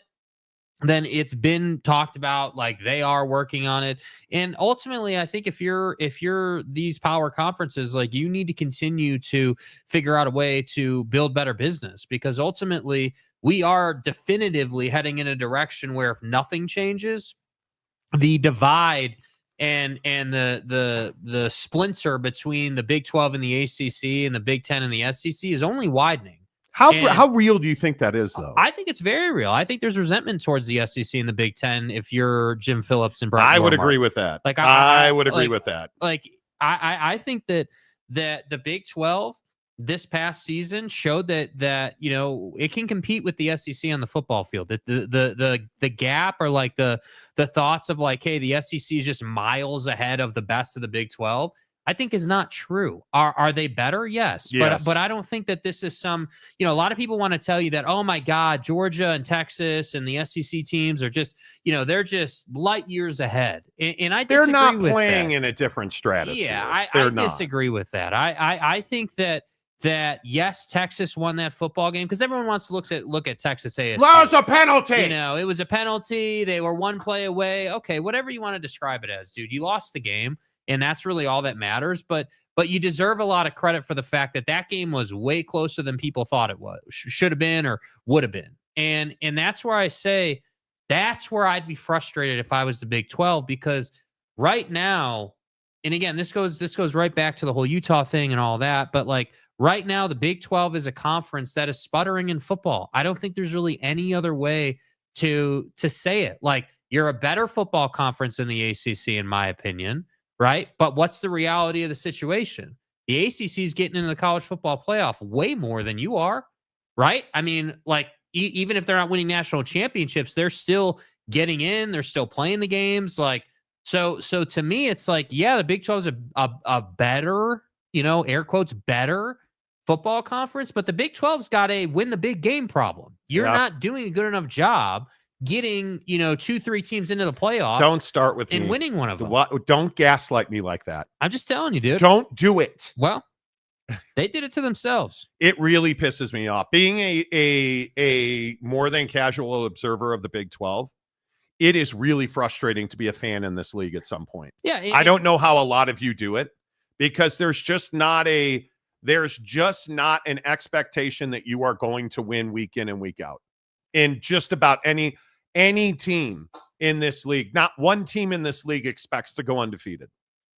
Not one team in this league expects to go undefeated. And the fact that Texas Tech is the closest thing to that this season is embarrassing. And I would say Baylor's close. They have a cupcake schedule. They've got one of the easiest. If they lose, again, I'll say if they lose more than 2, maybe 3 games, I think you are absolutely Dave Aranda should be whacked. Like that schedule is. My point is, there's not a real high bar in this league, and I don't know how you explain it. I don't know how you explain it. You know what the hard part with it too is like you're not a conference that with all due respect to the Mountain West, right? Like you're not a conference where one of your biggest markets is like Boise and Las Vegas and those second tier markets, right? You have major markets in this conference that potentially could be really influential if you were good. Yeah. And adding the 4 corner schools really helped this conference. And I love what's going on in Tempe. I love what's going on the Hill in Salt Lake. Love what's going on in Provo. Like, love what's going on at Texas Tech. Like we've talked about these things, but ultimately, I'm tired of talking about what should happen or what could happen. I'm sick and tired of the Big 12 losing the last 2-3 games of their season and not going to the college football playoff because you weren't disciplined enough to beat Kansas at home. It's unacceptable. Yeah. And if you want to get to a place with the Super League, because that's really what I, in my opinion, that's what I think everyone and their mom is talking about in college football behind the scenes. Hey, what do I as a head coach for my program need to do to win now and position my program for the Super League? I think that's what the sort of bigger picture conversation is. We're doing this thing where, hey, if you're losing right now, you need to turn that around real quick. And I would use Stanford as an example of that, right? Like, notice how much more aggressive they're being with the football program. So I'm just saying, now it's not a great time to be mediocre and to underachieve. Yeah, and complacent, I would say, is a great word to describe it. You can't do it. I think, Eric, you're not wrong. Consolidation is the key word these days. Yeah. Because we all talk about more opportunity. How many teams do you really believe in the entire college football universe? How many teams you actually think can win a championship this coming year? 7 at most, honestly. That's probably not far off. Like, I mean, just off the top of my head, obviously right? So you've got Ohio State, you got Texas, Georgia. I think Oregon's got to be in that conversation because he's super relevant and they're a really good program. And then, I mean, if you want to be generous, right? If you want to be generous, I guess Clemson, because they've shown they have the ability. So that's, what is that, 5? 4? Yeah. 5, I mean, I don't believe in Drew Aller and Penn State. I think that's a defensive program. I don't think their quarterback's good enough to get the job done. I think Notre Dame is always a nice story, but never can get over the hump, so I don't include them in it in the national championship conversation. Well, Monty, they just got there. Yeah, but how close really was it? I think you're probably Vegas says it's Texas, Ohio State, Georgia, Oregon, and Alabama. Yeah. And I think that's probably true. Notre Dame's going to take a step back. I don't know how Tennessee doesn't take a step back, especially now. I think Brian Kelly's coaching for his job at LSU. Clemson, Ole Miss, Miami. What's Miami going to look like with Carson Beck instead of Cam Ward? Right? Texas A&M, you would think, could take a step forward. Michigan's going to backslide, certainly in the Big Ten. But, that's going to be a 2-3 team league. Honestly, you look at that list. It's like 4 teams. I think it's Texas, Ohio State, Georgia, and Oregon. And I think Alabama really took huge steps this offseason. I think Alabama's got a chance. Hell, I think USC has no chance. USC has no chance. I only said that to you. Could argue only 10 to 15 can win a championship now. Super League might give others a chance. Yeah. But I don't even think that's the point of the Super League, guys. That's not the point. The point is to make everybody who can afford to play at that level more money.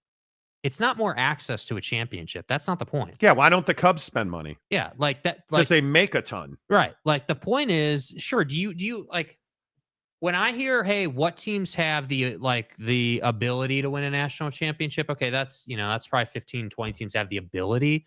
Realistically, teams that are competing right now that really are close is like 4 teams. So the Super League is not to give, the fringe national championship teams like Alabama more of a chance. Alabama and schools like Alabama are always going to invest and are always going to be around.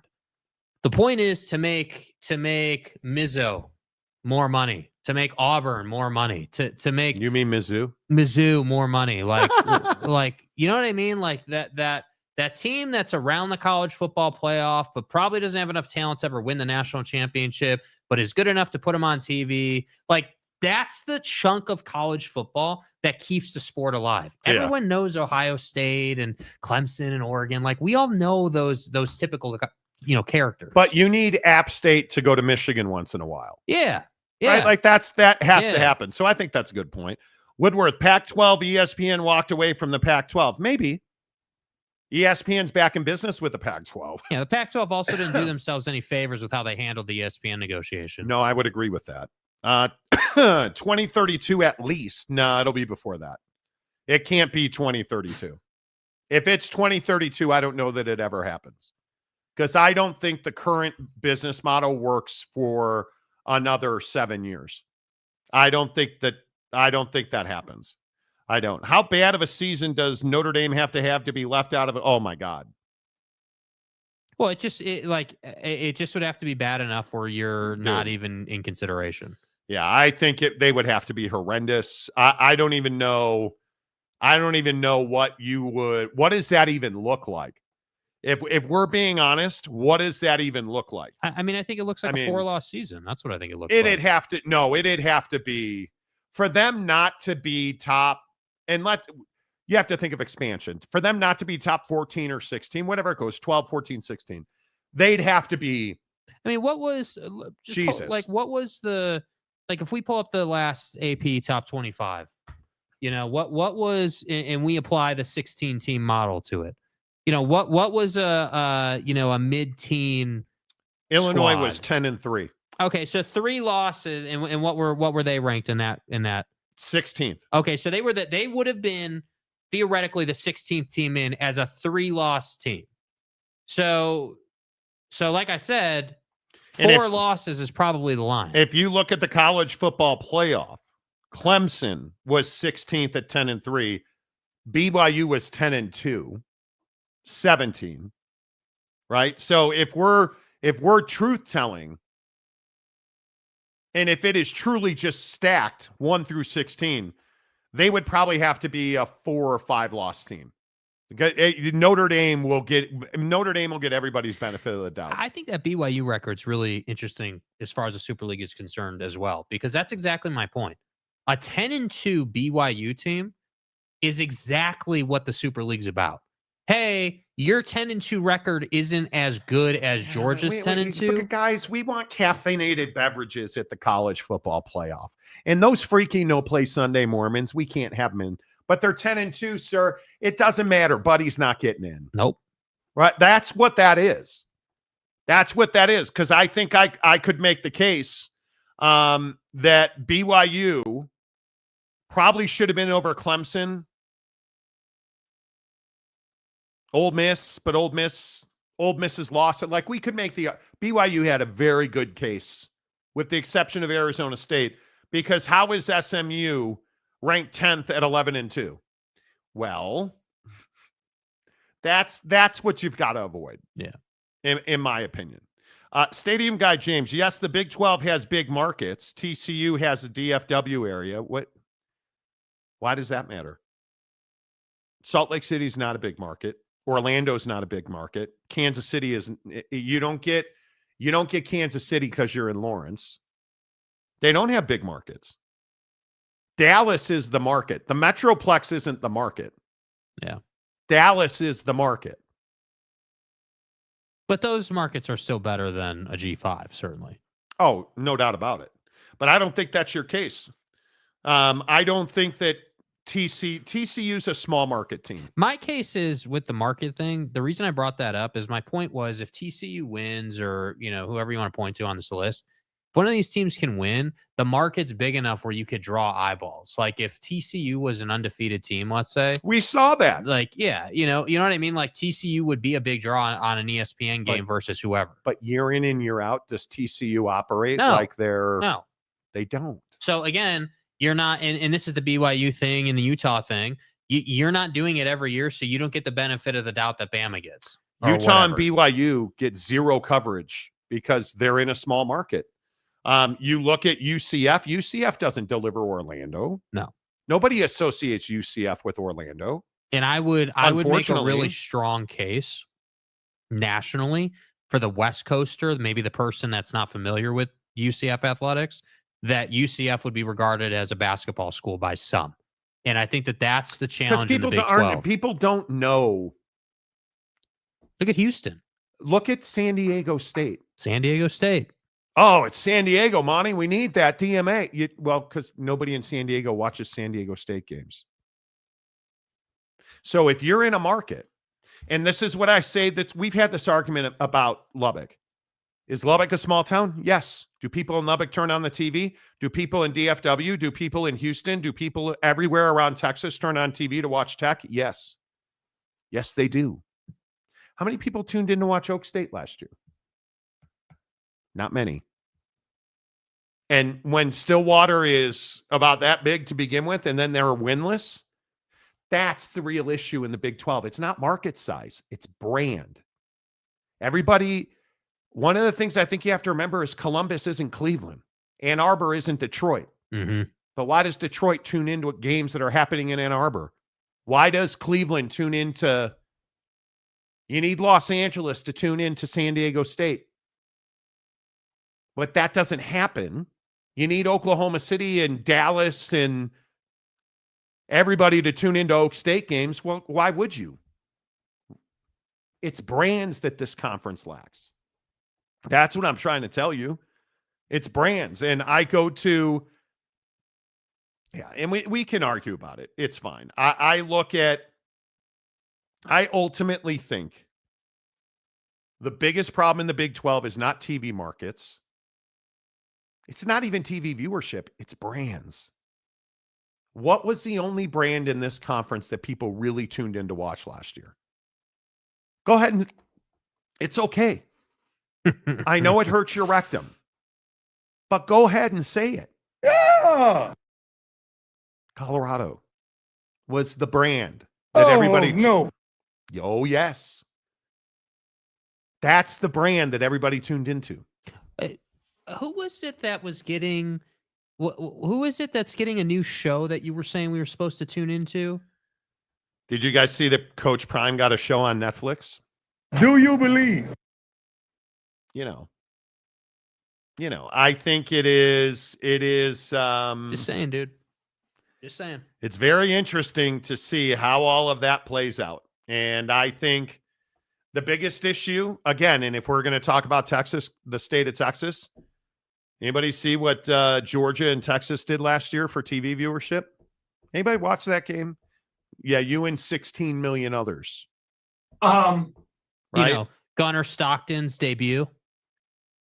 And what about the October game, Texas, Georgia? Did anybody watch that? Yeah, you and 14 million others tuned in. Just saying. The brand went out the door. That's the problem. And I'm not trying to say that this is a dying league, or I'm not saying that at all. But what I'm telling you is that when you look at LSU and USC in a great game in Las Vegas and 8.6 million people tuned in. What game in this conference? And you're going to hate it. But what game in this conference in the Big 12 drew big numbers last year? Colorado and Nebraska, 5.6 million viewers. But look at Miami and Florida, 6.3 million viewers the week before. Right? The ACC's got brands. The Big 12 does not. Because the Baylors and the Oak States don't put effort into winning football games. And I know I keep going back to that, and I'm not trying to be a dick about it. I'm truly not. And I keep going back to that. But looking at the numbers week in and week out of those big games, it's awfully difficult to deny that the Big 12 has a viewership problem. And when you look at the biggest games of the week, it was routinely September 21st, Baylor and Colorado, 3.6 million views. USC and Michigan, same week, 6.3 million views. Twice. It's a huge problem when you're getting out viewed by Illinois and Nebraska at 4.2 million. That's a huge problem. And Colorado and UCF in week 5 doing 4.1 million. Alabama and Georgia, 11.9 million. In September, 11.9 million. Yeah. Not in a bowl game, not in a conference championship game. A garden variety SEC game with Georgia and Bama does 12 million views. And you're doing 4. And that's only because Prime was in that game. Right? So we can sit here and I can go week for week with you. Oh, Iowa and Ohio State are drawing 4.4 million. You're not one of the 5 most viewed games in week 6. That's problematic. And I just hope people understand it's not like I'm trying to thumb you in the eye, but the numbers don't lie. The viewership is in the Big 10 and the SEC and somewhat in the ACC. It is not in the Big 12. Yeah. As much as you want it to be. And I think it is very difficult when you look at somebody like a TCU.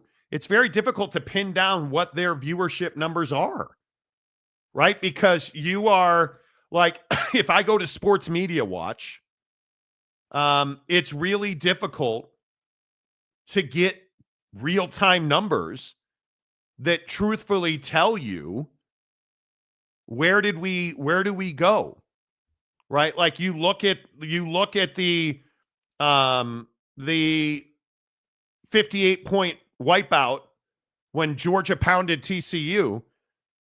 That's one of the lowest rated games ever. Averaged an 8.7 rating, which is not good. And it's because TCU's a smaller brand and they got beat by 58 points. So I understand why TCU fans are going to be like, why are you hating, bro? I'm not hating.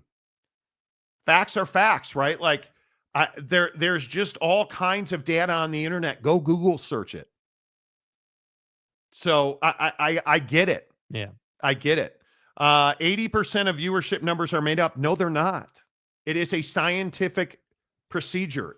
They're not made up. Yeah. What do you mean they're made up? Like, are you serious? They're not made up. You really think that they're made up, dude, or they're fake? You know, Patrick Reibel. No offense, but Salt Lake and Provo aren't destinations for the masses. Who's offended? Do you think anybody here is offended by that? Waco's not a destination. Lawrence isn't a destination. Stillwater's not a destination. Boulder is a destination. Lawrence is a destination for basketball. When I lived in St. Louis, I worked with season ticket holders at Kansas, and we would routinely make that drive to a Garden Variety Kansas home game. Yeah. From St. Louis, not Kansas City, St. Louis. How long of a drive do you think that is? 3.5, 4. It's a long drive. Now that was also 2006. So it was almost 20 years ago, but it was a long drive. The Big 12 gets solid middle TV numbers, big enough to get some change from ESPN and Fox, but low enough for Power 2 to not want you. I don't disagree with that at all. I think, and people get all pissed off when I say it, the Big 12 doesn't have a brand. It is, I cannot tell you how crippling it was for Oklahoma State and Utah to be bad last year. Decimated this conference because BYU, the fact that Colorado walks into the conference and they're instantly the biggest draw in the conference sucks for the Big 12. Yes, it does. Because that tells you nobody cares about TCU. Nobody cares about Tech. Nobody cares about Baylor. And my question is, why should we? Yeah, that's my point. You're not winning enough to justify it. Why should we care? Like, what are you doing to help your case? What am I watching? That's why I think it's hilarious that people say that Prime sucks and everything they're doing is terrible. Well, at least I have a reason to watch. I have a reason to watch his press conferences, for crying out loud. Like, do you understand, with all due respect, like, again, and this is for me, this is my measuring stick when I have these conversations. Would I watch you if I didn't need to watch you for this show? Would I tune in? And would I be interested if I didn't have to be? And the answer is no. The answer is hell no. I would not be interested in 8-ball in what they're doing down there. No, I would not. I would not. Like, I don't have a reason to be. Yeah. The Indiana-Purdue game draws more viewers, and I think part of it is you also have to think about where do Purdue alums live? All over the place, because they're engineers, right? That's a big part of it. Where do Michigan alums live? All over the place, because they're lawyers and they're Google me. Where do USC alums live? All over, because they have one of the top film schools in the world. So they're where do BYU fans live? Everywhere, because of the church. And here in Salt Lake City, do you know how much Utah fans hate the idea that they're outnumbered probably 3-1 by BYU fans? They do. And they all recognize it's because of the church. So, and we used to joke about it on our show. Before they got into the Big 12, you put BYU on ESPN, you're getting 1 million views. And they did. And that's what you need. It is what it is. Brandon Butler. If Utah is any good, they will be on national TV. It killed the 12 last year. Yes, it did. Decimated the Big 12 last year. Yeah, Utah-Ohio State was a massive game. People were about that game. Yeah. Yeah. Anyway, I don't mean to wax on about it, because I'm sure everybody in Texas is losing their mind right now. And it's not personal, but I will again say what you guys hate when I say it. This league doesn't do everything it can do to win every single game. Look at Oak State. Look at Baylor. I mean, those are Utah had one of its worst seasons, which wasn't close to the worst season in the league, and they burned that thing to the ground. Yeah. Like, have made changes in the football department that they've never made changes. And why'd they do that? Well, because they renovated their stadium. They have huge donor money coming in. They have a really good collective. They have a really good women's endowment now. You win games or you're not going to be there. Ask the basketball coach. Right. So you can say what you want to say about Utah. They don't accept losing very well. Look at Mark Harlan after the BYU game. Mm-hmm. And as much as I hate what he did, I understand it. Yeah, I mean, I have to say, I would rather my AD do that than just be apathetic. Yeah, just like totally not care. And, you know, I would rather my AD do that than when Dave Aranda loses another game of consequence. Here, Dave, let me polish your chrome dome. You did a really good job. Perhaps play a little game called Just a Tip. Yeah, let's go spend some private time together. Have you heard of Jerry Sandusky, Dave? Dude. Like, it far? is Too much. Yeah, it's frustrating, man. I mean, it is, you know, because the hard part is like, you know, this is a good conference. It's a solid conference. It is a solid conference. You know, and it is a basketball conference. And that's your biggest problem, is that in basketball, we're having a different conversation. In basketball, you're cooking. You're in the national championship conversation, like 100%. But that's where I say, like, and I don't, for the life of me, I don't know how to get this conference to like how they can get to this next level. But like in the old Pac-12, you had national championship quality football being played. You did. And injuries prevented you from getting to where you wanted to go. That's a different conversation than, hey, you're not quality enough. You're just not. Bryson DeChambeau just missed a hole-in-one at the PGA Championship by 3 inches. Good. Screw him. Maybe he shouldn't have gone to Live and he'd be playing better. Wow, you really hate Bryson DeChambeau. I don't hate him. I'm just not going to cut him slack. Does the NFL need to change the way they write their schedules? We'll tell you about that in 30 seconds after this from the Advocates. When you've been injured in an accident, you need a lawyer, and you deserve an advocate, because every accident has a ripple effect. It affects your time, your health, your ability to make money, everything. That's where the advocates can help. Speaking with an attorney is simple and 100% free. We're available 24/7 for your convenience, and we'll take on the claims process so you can rest easy. Because you're not just a client to us, you're a person, and you deserve the best help you can get. You deserve an advocate. Yes, you do. And the best part is, to get an advocate, you don't have to pay them any money. You never reach into your pocket for the best legal advice. They're not going to ask you to pay them. You don't pay the advocates unless and until they win your case. And then you still don't reach into your pocket. They pay you out of settlement. It is risk-free as it gets. I'm telling you, when you get into an accident, please don't trust your insurance company. If we've learned anything over the last decade, your insurance companies are not fighting for you. They're fighting for their shareholders. And when you get in an accident, it's one of the worst days of your life. You need clear, risk-free advice. You need somebody who you can say, here, take the claims process because I've got to get better. I've got to get back to work. I've got to go figure this out. The advocates are going to do that for you. They're going to fight for you because they fought that fight many times. The advocates at theadvocates.com. Does the NFL need to change the way they write their schedule? I may have. And it depends on who you ask. I may have been a little upset or fired up about the Bears' schedule yesterday. The Bears. So let me get this right. One of the worst teams in the NFL, the Chicago Bears. Here's their schedule. Vikings, ABC, week 1, September 8th. At the Lions, Cowboys, at the Raiders, at the Commanders, ABC Monday Night Football. Saints, at the Ravens, at the Bengals, Giants, at the Vikings, Steelers, at the Eagles, at the Packers, Browns, Packers, at the Niners, home for the Lions. Suckmyass.com. How, bro?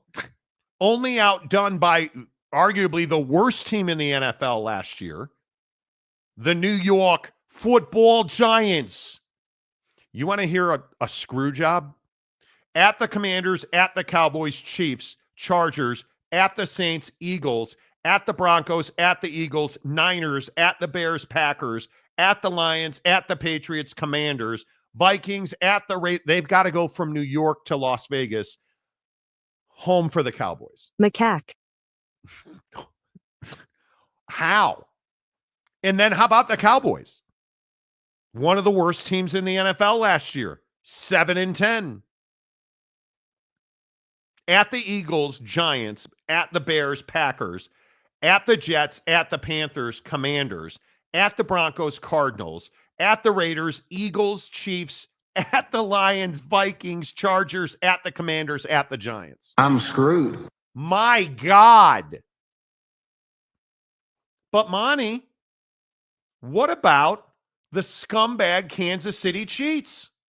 Certainly a team that played for the Super Bowl would have one of the hardest schedules in the NFL. Nah, bruh. How about Chargers, Eagles? Both of those are at home. At the Giants, Ravens, at the Jags, Lions, at Lions, Raiders, Commanders. 3 straight games at home. At the Bills, at the Broncos, Colts, at the Cowboys, Texans, Chargers, at the Titans, Broncos, Raiders. That's got to be one of the easiest schedules. But Monty, what about the Philadelphia Eagles? They're Super Bowl champions. So let me get this right. The Kansas City Chiefs, who lost the Super Bowl, had one of the easiest schedules. Well, so the Eagles must have an easy schedule too, right? No.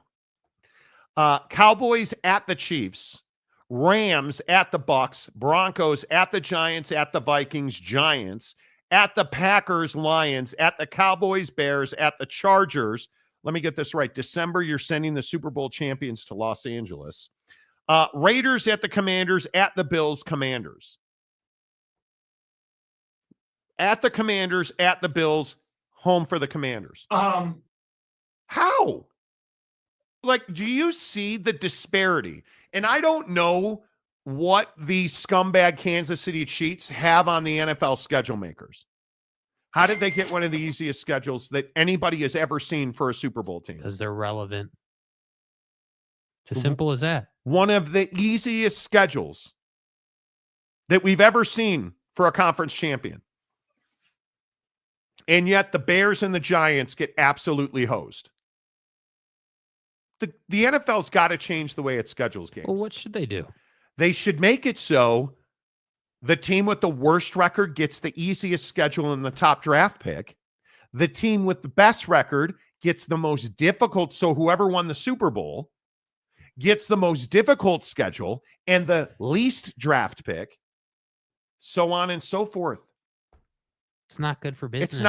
It's not that difficult. It's not good for business to do what they're doing now. Yes, it is. How is that good for business? Because you want the Chiefs to win. Why? Because they're relevant. Taylor Swift, Swelsey, Patrick Mahomes. So you're making the argument that once that alien-looking female no longer goes to their games with fat-ass Trav. No, I'm making the argument when they're not Super Bowl good, then their schedule will get more difficult. What sense does that make? They're not Super Bowl good. Yes, they are. They get the Kansas City Chiefs are not Super Bowl good. They're Super Bowl good because they get all the calls and they get a cupcake schedule. Look at their schedule last year. Who remembers the scumbag Kansas City Chiefs last year? You're not certainly saying that the Bears or other teams of that level deserve to have an easier schedule just because they're worse. Because that doesn't work in the NFL, dude. Year after year, the Kansas City Chiefs are handed an easy schedule. Last year, their schedule was Baltimore, Cincinnati, at Atlanta, at the Chargers, home for the Saints, bye week. Okay. At San Francisco, at the Raiders, Tampa, Denver, at Buffalo, their one lone really difficult road game, and they lost at Buffalo. At Carolina, the Raiders, the Chargers, at Cleveland, Houston, at Pittsburgh, at Denver. You were handed the AFC Championship. Handed it to them. And their postseason was Houston, Buffalo, and Philadelphia. And you lost to the Eagles. But you had home field advantage because they gave you a cupcake schedule, which gives you home field advantage.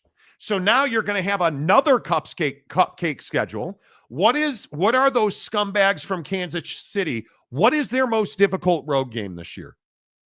Not the New York Giants, not the Jacksonville Jaguars, at Buffalo again. What's going to be the excuse when they can't go to Buffalo and win? Because their only other road games are Denver, Dallas, Tennessee, and the Raiders. You gave them a free pass back to the AFC Championship game. Again. And I'll never understand it because it's not like you do that across the board. Look at the Baltimore Ravens. The Baltimore Ravens, who most people think is the best team in the AFC. At Buffalo, they open at Buffalo. Cleveland, Detroit, at Kansas City. So let me get this right. 3 of your first 4 games are at Buffalo, Detroit, at Kansas City. That's certainly not a level playing field. Yeah, but look at all the other games they play that are cupcakes. Down the Houston, cupcake. Houston's. What? Houston's a cupcake. Yeah, when we're talking about the Ravens, that's a team they should beat every time. Houston, the LA Rams, the Chicago Bears. All 3 of those games are in Baltimore. At Miami, at Minnesota, at Cleveland, the Jets, the Bengals, the Steelers. At the Bengals, New England, at Green Bay, at Pittsburgh. That is not. Look at the road games compared to Kansas City. Right, but those are also divisional games. Right. I understand that. I totally understand that. At some point, you've got to level the playing field in the NFL. But why? This is my point. Because it's called fair play. But they don't deserve fair play. They haven't earned that. You can't continue to hand the Kansas City Chiefs AFC Championship bids. You cannot do it. You are perpetuating the myth of a script because you're just handing it to them. And then when they're not that good, you refuse to call false starts on their right tackle. Who should have an easier schedule? Who do you want to have an easier schedule? Everybody but the scumbags from Kansas City. That's precisely my point. Because they won the AFC championship. They should have the most difficult AFC schedule. Straight down the line. They should have the most difficult schedule. Their road games are cupcakes. Easy. Right? If it's because it's in your division, then somebody explain to me, how are you going to Kansas City? Why is that game not being played in Baltimore? That's not a division game. How does Kansas City get the benefit of the doubt year in and year out with the schedule? Yet the Ravens got their first 3 games their first 4 games, 3 out of 4 are at Buffalo, Detroit, Kansas City. Why have Detroit there? Why not have the Bears there? Why not have the Vikings there? Yeah, I don't know either. And it's because they want Taylor Swift on TV. I don't even disagree with that. And I look at how many, at least, I don't have to see Taylor Swift constantly in my face on TV. At least. Because I'll be honest with you, I'm not really going to watch that many scumbag Kansas City Chiefs games. But look at all the prime time. They're on YouTube exclusively for the Charger game. So I won't have to watch that. They get Sunday Night Football in week 3. They get Monday Night Football in week 5. They get Sunday Night Football in week 6. They get Monday Night Football in week 8. They get Sunday Night Football in week 14. They just ram it down your throat, man. They don't give you any other options because they just keep glizzying down the scumbags in Kansas City. And to me, it's ridiculous. You don't think there's any bias in that? No, that's not what I'm saying. I'm saying there is definitively bias in it because they're the most relevant team in the league. No, that'd be the Philadelphia Eagles. I completely disagree. They're the Super Bowl champions. Doesn't matter. Hmm. It doesn't matter, dude. So it's not that you want to see the Chiefs play football. You want to see Taylor Swift. No. It's not about what I want to see. That's not my point. That's in general. Yeah, like it's not. No, it's that it's Patrick Mahomes, whether he's the Super Bowl champion or not, is the best quarterback in the league. I would take him 7 days a week and twice on Sunday over Jalen Hurts. Sorry, dude. I would. And the reality is what fans want to see is dude running around making ridiculous plays. Like, that's what people want to watch. And the Eagles are incredibly entertaining. I have no problem with Jalen Hurts and the Eagles. But yet Kansas City wants to ban the tush push. Yeah. Yeah. And I don't think they're alone in that. They're clearly not alone in that. Yeah. I am amazed. I want to say Green Bay was the one who started that. I am amazed that the Eagles' schedule is so much more difficult than the Kansas City Chiefs. I am amazed by it. They're going to beat Dallas. Dallas hasn't won that game in, I think it's like 15 years. Look at their road games.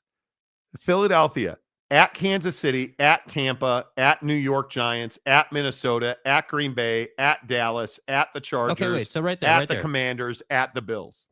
All of those are wins except the Bills. No, they're not. Yes, they are. They're going to beat Dallas. The Commanders are significantly more difficult than pretty much every road game on the schedule for Kansas City. So then let's say that they lose to the Commanders. Mm-hmm. Minnesota? You're going to beat Minnesota. I think if J.J. McCarthy's their starting quarterback, you'll beat Minnesota. You're beating the Giants. Yeah, we'll see. Right? Tampa is an incredibly difficult place to go and play. I think Dallas, I don't know what Dallas is going to be because, again, Dallas absolutely got piped by the schedule makers. So I have no idea if they're going to win a game this year. Right? I don't know. I just don't think you're applying the same logic. You just said 5 minutes ago that they're the Super Bowl champions. So theoretically, in your argument, they should have the most difficult schedule. Then we look at their schedule and you're trying to tell me they're going to struggle with.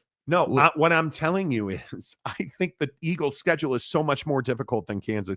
I think Kansas City is going to lose one game this year. And it's Buffalo. That's it. Because their schedule is so easy. It's middle of the road for a Super Bowl champion, and their toughest games are at Arrowhead. Oh, I'm sorry, Geha Field. Yeah. Like, I hate the way the schedule is made in the NFL. I think it's completely back-asswards. And again, if we're doing this on popularity and who wants to watch what, tell me that the Dallas Cowboys then shouldn't have an easy schedule every year. Yeah. Their schedule is impossible. I don't know how they win games. Honestly, I don't know how Dallas will not be a playoff team. Dallas will not. Because even the Bears game, that's in Chicago on September 21st. The Bears are significantly better, right? Like, and then you send them. I don't know what to make of the Jets. I have no idea. Come on. If the Jets are going to be, should beat the Jets. But I don't know that they should because no, the Cowboys. Or I'm sorry, the Cowboys should beat the Jets. The Jets are actually, and it's all on paper until Aaron runs out of the tunnel and snaps a limb. Mm-hmm.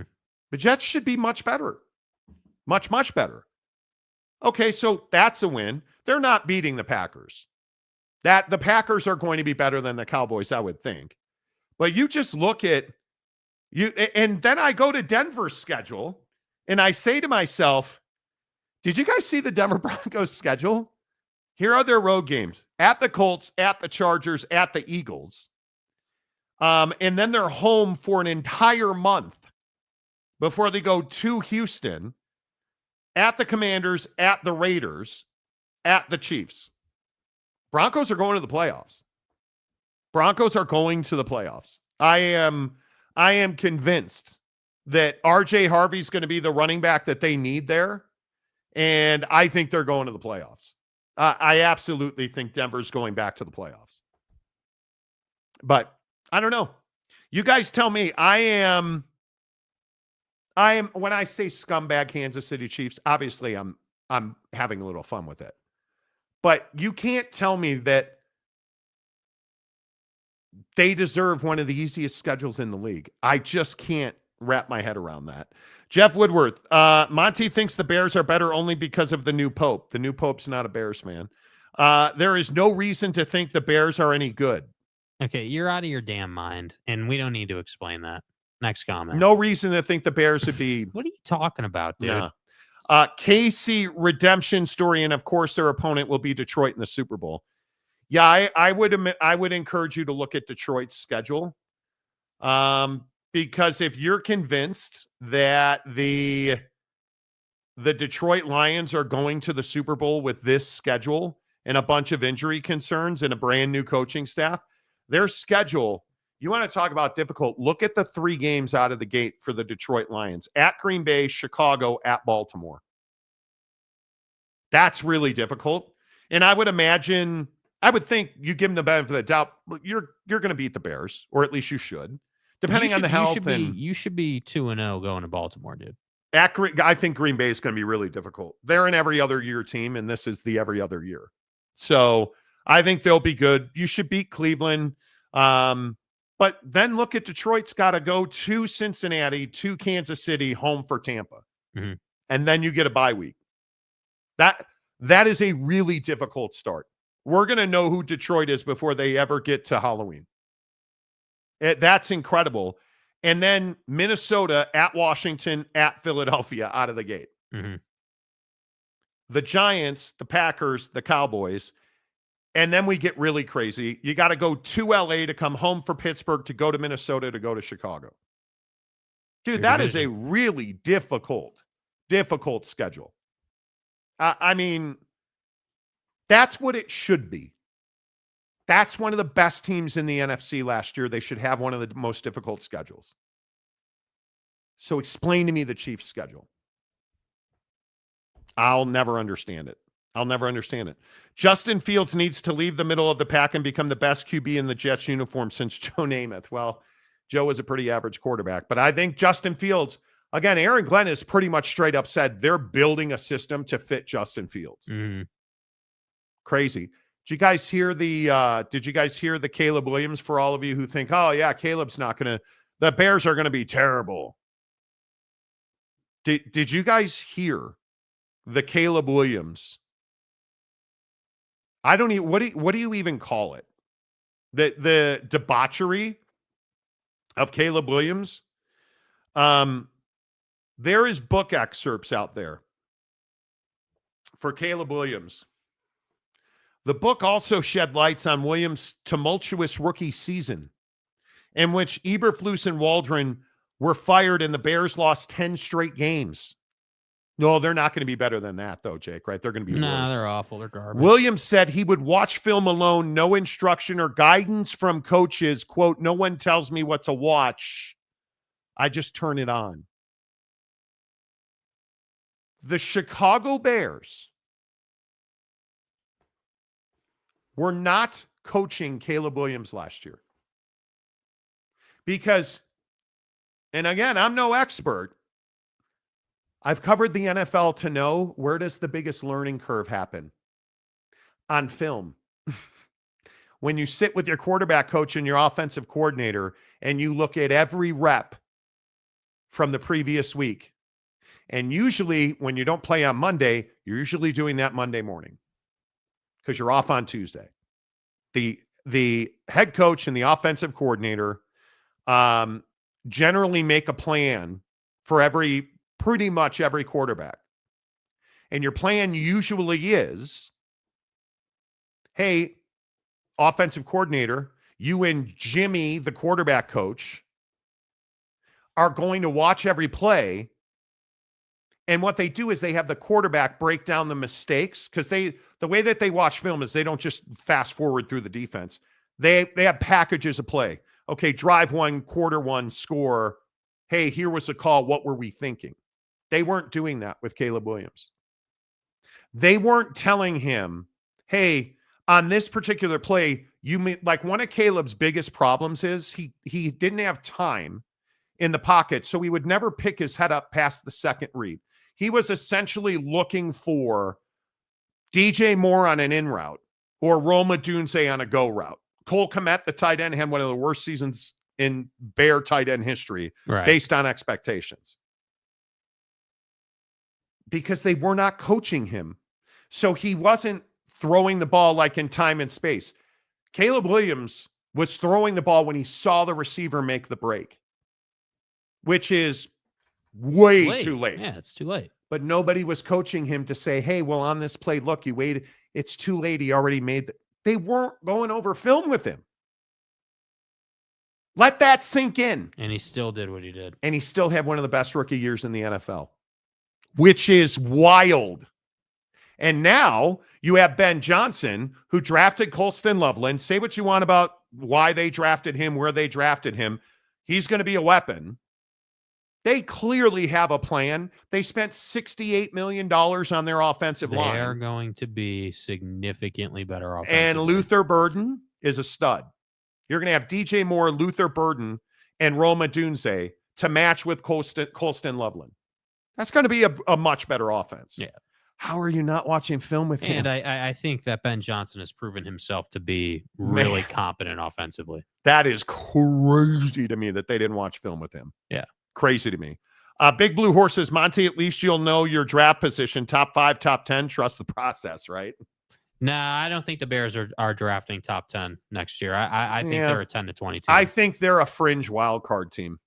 I think that with that schedule, I can't believe they go to the playoffs. I think the thing that will enable them to not be a wild card team and to potentially compete for the division would be injuries to other teams. And I think that will, this year in particular in the NFC North, I think will play a massive role in who wins the division, because the division is just so good this year. So you're going to need, that's going to expose itself more. Whoever has the best secondary in this division will win. Yeah. Because outside of Minnesota, I mean, Detroit's going to throw the ball more, period. And if the Bears make a trade for a running back, because I don't think there's any doubt they need to upgrade Swift. I just don't think there's any doubt. And they straight up said, oh my God, his name went right out of my head, from Boise State, but Ashton Ginty. If Ginty had been there, they'd have taken him. Right. And they tried to make a move to get him, and they couldn't do it. If Genty had been there, they'd have taken him. And I think if they are able to, and there's some wild names floating around, but who knows, if they're able to get that running back, that team's going to be impossible. Look at Baltimore's commitment to the running game. Right? $30 million. Derrick Henry's new contract. I mean, having a running game is super valuable. And I do feel like there's been a bit of a renaissance here for the running back position, because I think teams are starting to understand, hey, if we can just have a running game that is respected enough to get the linebackers to take one step in, with how good quarterbacks are in this league, that's a window. That's opportunity. That's the difference between that crossing route going for 20 and going for 5. It's a big difference. So, I think for the Bears, I would agree they need to make a deal somewhere, somehow. But ultimately, the two biggest things that are going to change for the Bears this year is the protection is going to be a lot better, and Caleb Williams is actually going to get constructive, valuable coaching and guidance this year. And that to me will bore out. I would love to see James Cook end up with the Bears. Yeah. Because I think Ashton Genty would have been great. I would have loved to have seen Travion Henderson be a Bear running back. He would have been fantastic. I think James Cook is somebody to keep an eye on for the Bears, but what do I know? Don't count on the Chiefs beating the Broncos. They got lucky to beat them last year on a blocked field goal. I don't disagree with that at all. I think the Broncos year 2 with Bo Nix are going to be, they could be very good. They could be very, very good. I think that's going to be a home field advantage again. NFL schedules are determined by last year's results and rotating which divisions play each other. Division champs play the other division champs from their conference, right? But okay. Look at the structure of the schedules and look where they slotted guys in. Who's worse, the Bears or the Browns? The Bears are exponentially better than the Browns. The Browns don't have a starting quarterback yet. Dude, you guys hating on the Bears are exposing yourself as casuals. If you have not paid attention, you should not be commenting on the Bears. Caleb learned to watch film with Lincoln Riley. If I were the Bears, I'd hire Riley as an OC once he loses his job. Why would you do that? You have Ben Johnson. Yeah. Yeah, Ben Johnson is very, very solid. Very solid. I think it is. He was a great hire. Pete Rose has a better chance of getting in the Hall of Fame than the Bears winning a Super Bowl. I don't even disagree with that. I think Pete's going to get in the Hall of Fame. I don't even think it's close. But that's just me. I think when you look at the NFL this year, I'm curious how good the Bengals will be. Because the Bengals, in my opinion, they're going to score an F ton of points. Mm-hmm. I mean, how they don't lead the NFL in scoring, I don't know. But look at their schedule. And I think where you start and how you start is huge in the NFL. The Bengals are at Cleveland, Jacksonville at Minnesota, at Denver, Detroit, at Green Bay, Pittsburgh, New York Jets, Chicago Bears, bye week in November. That's 7-2. 8. What is that? 8-2 before bye week. I think it's Cleveland, Jacksonville, Minnesota. Those are a win. I think Denver's a loss, so you're 3-1. Detroit in Cincinnati's a win. You're 4-1. At Green Bay's a loss, 4-2. Pittsburgh win 5-2. Jets win 6-2. Bears win 7-2. That's so funny. Like, I look at that schedule and I say, you're going to beat Green Bay, but you're going to lose to Pittsburgh if they have Aaron Rodgers. Well, tell me who, if Aaron Rodgers, is there, if Aaron Rodgers is a Steelers quarterback, the many people's schedules will be different. Yeah. I think that's because if you look at the schedule, they've got Pittsburgh twice, obviously. Well, yeah, and then their second half schedule is impossible. At Pittsburgh, New England, at Baltimore, at Buffalo, Baltimore, at Miami, Arizona, Cleveland. See, like New England's a game where people are going to say, "Oh, they'll win that game," but I don't think that's a gimme. New England has everybody is already talking about that. Will Campbell and Travion Henderson have brought kind of a swag because that roster is very young.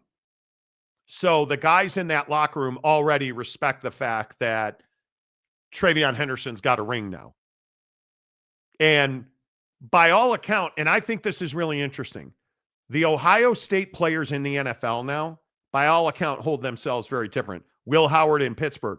Why is Will Howard getting rave reviews in Pittsburgh already? Because he knows how to conduct himself. Why does everybody want to draft Ohio State, Alabama, Georgia? Because those guys know how to win and they know how to conduct themselves. They're professional athletes already. So I think New England has a chance to be a much better team. They'll win some games they shouldn't. I don't know that I they're would a agree. playoff team, but they will win games they shouldn't. No. They're Raiders at Dolphins, Steelers, Panthers, at the Bills, at the Saints, at the Titans, Browns, Falcons, at the Bucks, Jets at the Bengals, Giants, Bills, Ravens at the Ravens, at the Jets, Dolphins. I don't know. What are the Dolphins going to be this year? Yeah. Ask me how healthy they are. But I definitely think Buffalo's got a point to prove, right? And the thing about this is, and I know I keep saying this, how did Buffalo got hosed, dude? Look at Buffalo's schedule. Ravens at the Jets, Dolphins, Saints, Patriots. Okay, we're good. 4-1. At the Falcons, 5-1. At the Panthers, 6-1. Chiefs in Buffalo. Do you win that game? Historically, no. They did last year. Right. I'll give it to them. 7-1. Dolphins 8-1. Bucks 9-1. Here's where it gets hairy. At the Texans, at the Steelers, Bengals, at the Patriots, at the Browns, Eagles, and Jets. It's a 2-3 loss schedule. No, I think it's probably more. I think you're beating the Texans. You should beat the Steelers. We need to know if Aaron's on the Steelers. I don't know what the Bengals are. Right now, I'm going to say you should beat the Bengals. Maybe I'm going to go that they're going to mirror their 13-4 season. The Bills. Yes. Yeah. Yes. And I'm curious, are the Miami Dolphins, I think the Jets are going to be significantly better. I think this year, with the way they drafted, Mason Taylor has a chance to be an absolute stud. And Armand Membu, the tackle from Missouri, I think is going to be a stud. Thomas from Florida State. Like they drafted, Missouri, LSU, Florida State, Georgia, Bama, Miami. And I'm telling you, Tyler Barron can play.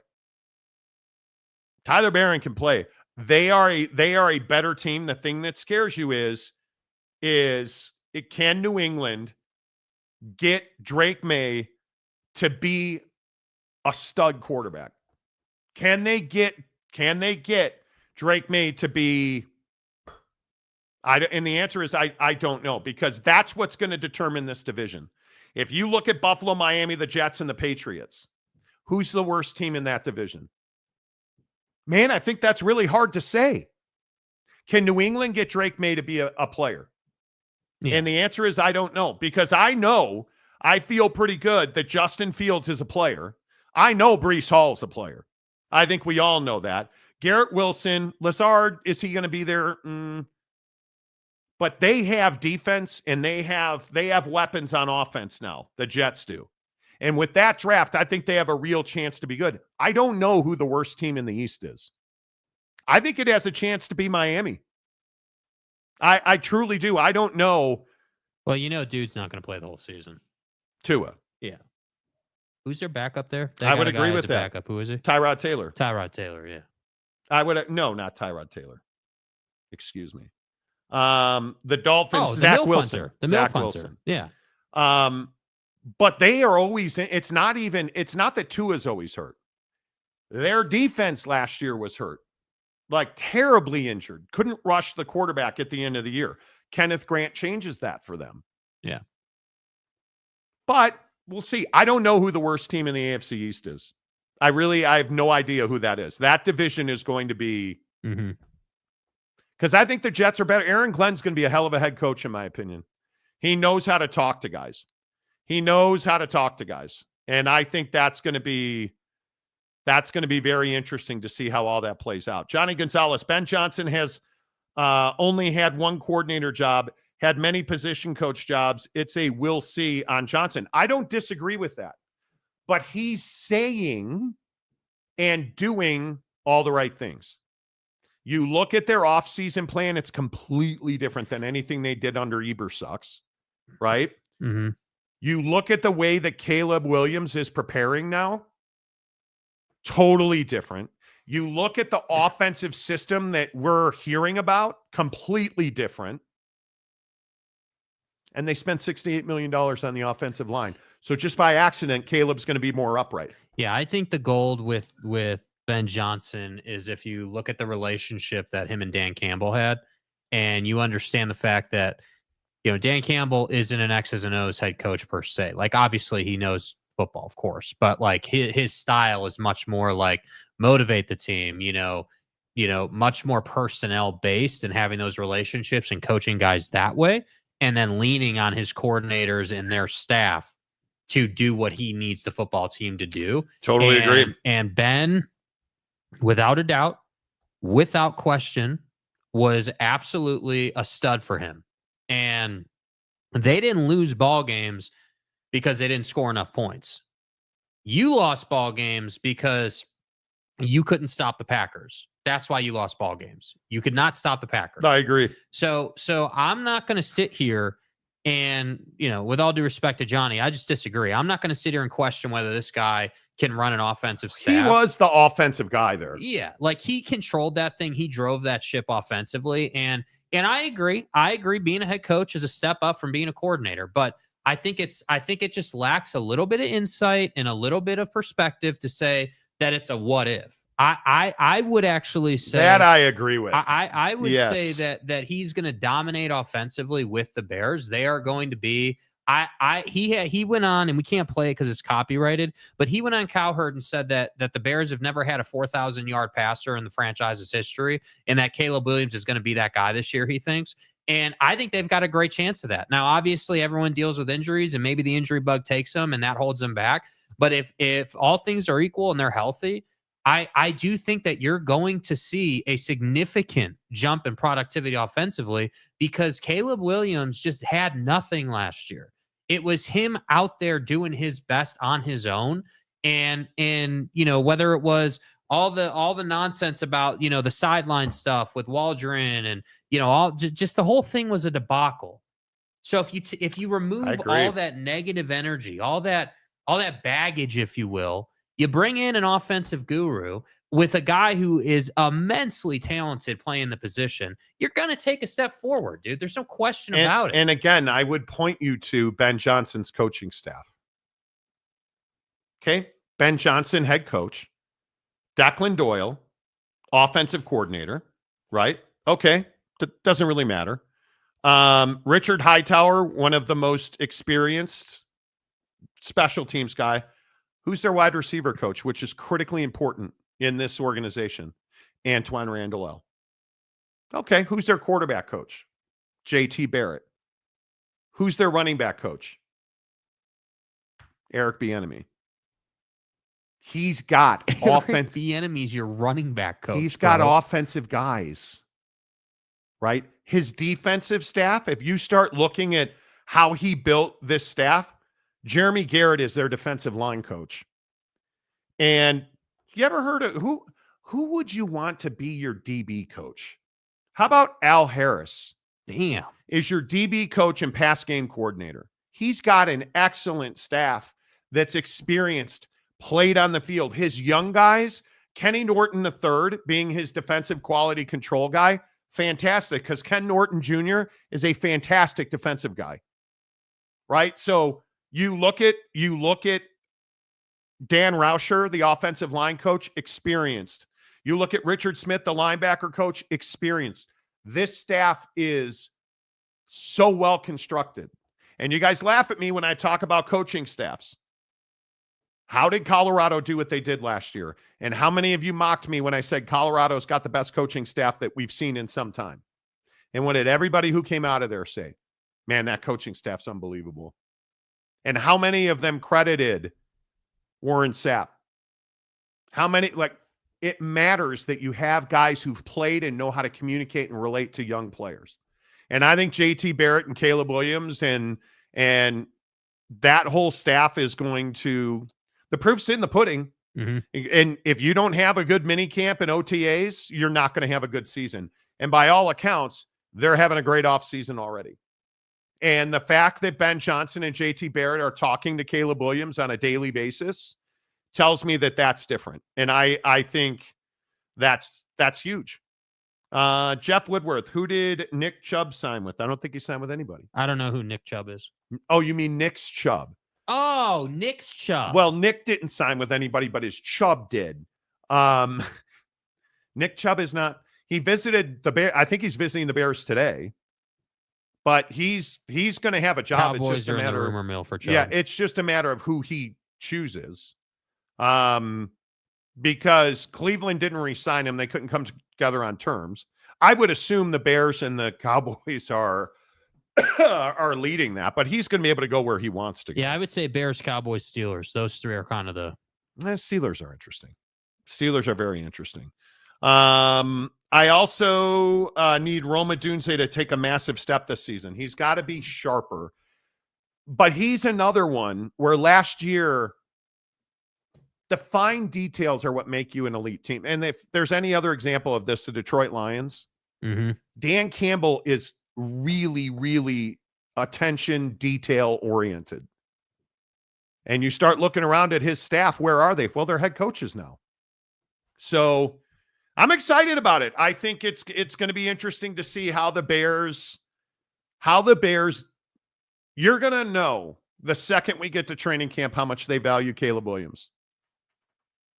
Because they drafted and paid money to develop him in the form of Jim Romadunze, Luther Burden, Colston Loveland, $68 million on the offensive line. Now it's on Caleb, and they've got to go and get a running back. And if they're able to do that, and Nick Chubb's not the guy, by the way. Nick Chubb is not the guy you want to rely on to be your number one back. He can't stay healthy. He's had two absolutely horrific knee injuries. Yeah. I don't know that I want to rely on him to be my number one. Was all three, wasn't it? Both of them were all three. Yeah. Yeah. The first one was Nick Chubb's ankle was in his butthole and not the right way. Yeah. So I would tell you that's not good. That's but rough, bro. All I know is I think the parity in the NFL this year is going to be wild. Yeah. Because I don't think if you just look at the standings, not that I want to go division by division, let's pick the winner. But if you start, again, who's the worst team in every division? If I had to guess in the AFC East, it'd be Miami. In the AFC North, it's the Cleveland Browns. In the AFC South, it's probably Tennessee. In the AFC West, probably the Raiders. The NFC East, it's got to be the Giants. That schedule is just roofing nails through your nuts. In the NFC North, if I had to say right now, I would probably pick the Bears last. But I don't know who's the starting quarterback in Minnesota. It's going to be J.J. McCarthy. And if it's J.J. McCarthy, I'm going to pick the Minnesota Vikings to be last. I am. South, I'm probably going with the Saints because I think the Panthers will be better. And then in the NFC West, good luck. I don't think there is an elite team in there. I think the LA Rams will probably win that division again. I think Seattle with Sam is Seattle is not in a bad spot. I think that I look at the Seahawks and the problem is the Seahawks and the Cardinals are basically the same team. That's the problem. I guess it depends on how you value what the Rams have done, right? If you look at the Rams and you start looking at that draft and then you start wondering, okay, well, what do we look like with Stafford, Puka Nakua, Devontae Adams, who's stayed at Matthew Stafford's home, Tutu Atwell, who I think is going to be amazing. And I haven't once mentioned that defense that's going to be – I think the Rams are not going to be the worst team in that division. I think potentially – when you say the same thing, do you think Arizona's not better? I mean, theoretically they should be better, right? Marvin Harrison Jr. should be better, right? I mean, that's what everyone's talking Their about. defense I mean, with Will Johnson and Jordan Birch. I mean, obviously you've got what's his face playing tight end, Trey. Yep. You know, so I mean, you have theoretically a good team there, but the problem is I don't think you've got a coaching staff that's got the goods for it. I think that Kyler Murray's never shown the ability to lead his team into the playoffs and to be that kind of top tier team. And Budda Baker's still your best defensive player. And, you know, I also think that, you know, you can't forget the Cooper Kupp trade to Seattle. So, you know, I look at that and I say, okay, in this division, obviously the Rams lost some talent, but they also got some talent back. You know, Seattle lost some talent, got some talent back. We basically did musical chairs and shuffled some talent around this division. And then there's the 49ers who have spent way too much money in different positions. That's going to limit them. So I largely feel this division is not a double-digit win division. This is a division loaded with teams that are going to struggle to win 9 games. And the team that has injuries is going to win like 5 games. And that's why I say, with all due respect to Cardinal fans, like, I don't think that the Cardinals have shown the ability to go out and be a division winning caliber team. On the flip side of that, everything I just said remains true if you're trying to make the case that the Cardinals have one of the best opportunities to win a division this particular year, because the Rams are not as good as they once were. Seattle is, you know, yes, they got Sam. Yes, they got Cooper Kupp, but we got to see what that looks like.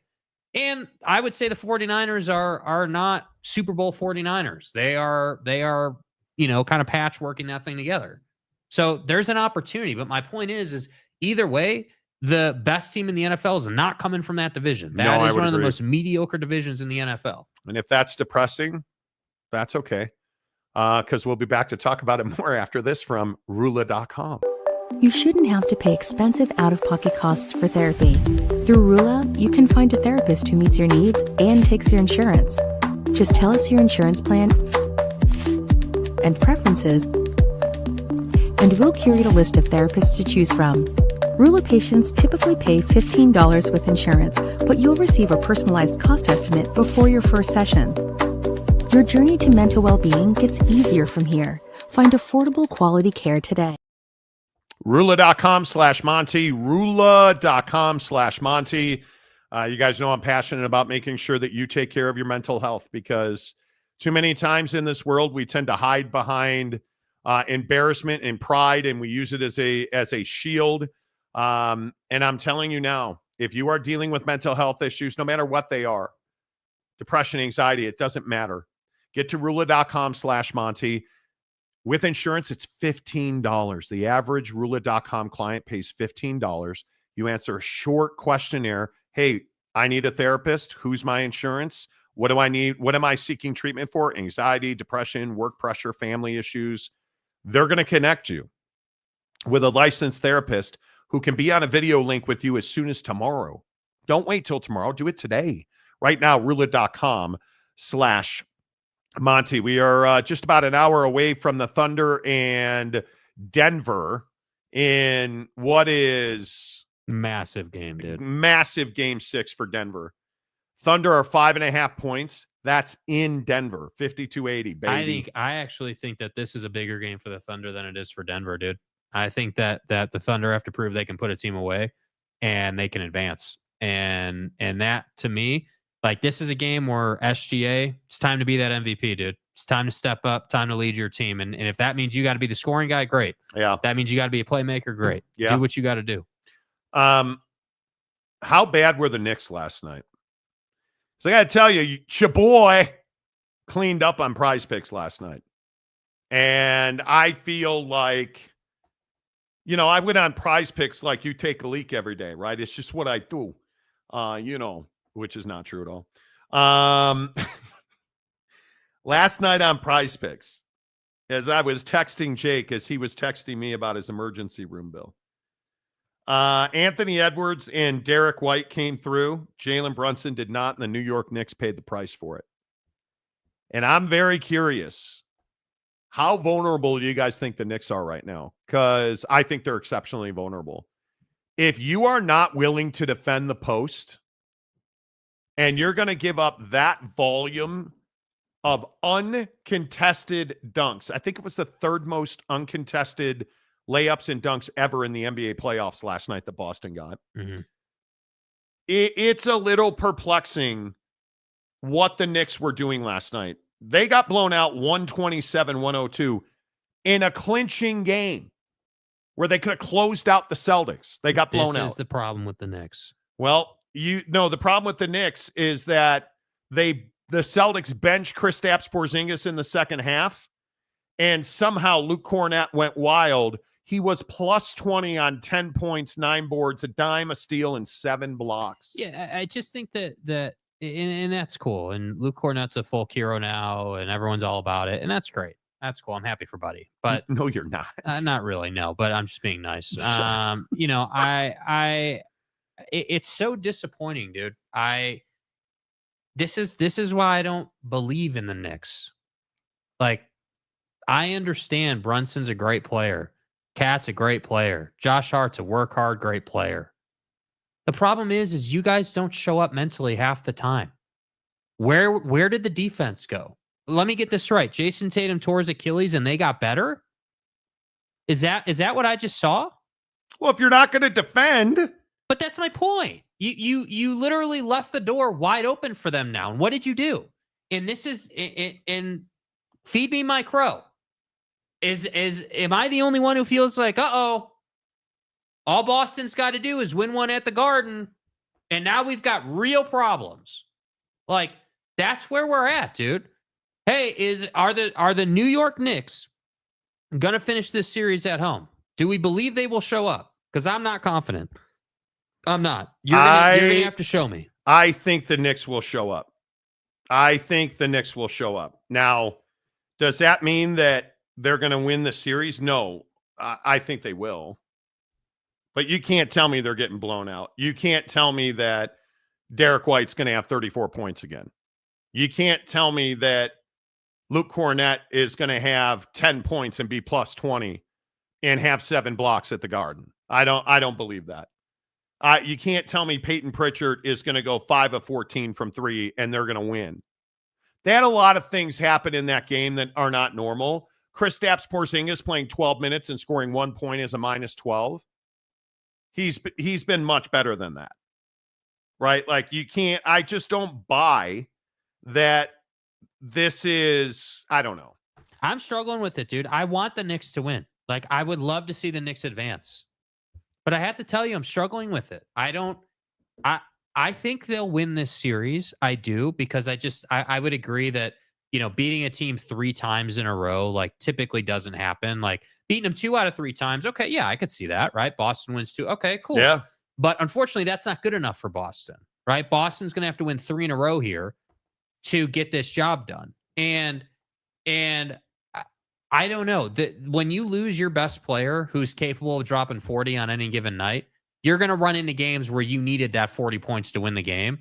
And I'm guessing that's going to happen tomorrow at the Garden. I would guess. But what bothers me is I shouldn't have to question. I shouldn't even be talking about this series anymore. Should be over. It should be over. We should be previewing Knicks Pacers. And the Pacers are at home chilling. Like, Denver Nuggets tonight, Nikola Jokic, 52 points, rebounds, and assists. Yeah, probably. He had 65. Right? That series is 3-2 Thunder, right? Yep. Here's his series. Points, rebounds, and assists totaled together. 70, 31, 42, 43, 65. More or less. I take more on 52. You take more. Okay. God, why do I listen to you? Okay. Shea Galigius Nalexmander. Points and assists, points, rebounds, and assists for him is 43.5. He's done that 3 out of 5. His demon is 49. Yeah, I don't like that number. In a closeout game. I don't like that number. You like 43? I like 43.5, yeah. Okay, 43.5. We'll go more there. And then I think you got to go 3-pointers made. Jamal Murray. Oh, Jamal Murray, 2.5. Yeah. 3 3-pointers at home. Yeah. He's done that 2 out of 5 games. I would take that demon. Absolutely. Okay. All right. There are my 3. Yeah, that's what I'm taking too. My three are Nikola Jokic, more than 52.5 points, rebounds, and assists. Shai Gilgeous-Alexander, more than 43.5 points, rebounds, and assists. And Jamal Murray, more than 2.5 3-pointers. Yeah.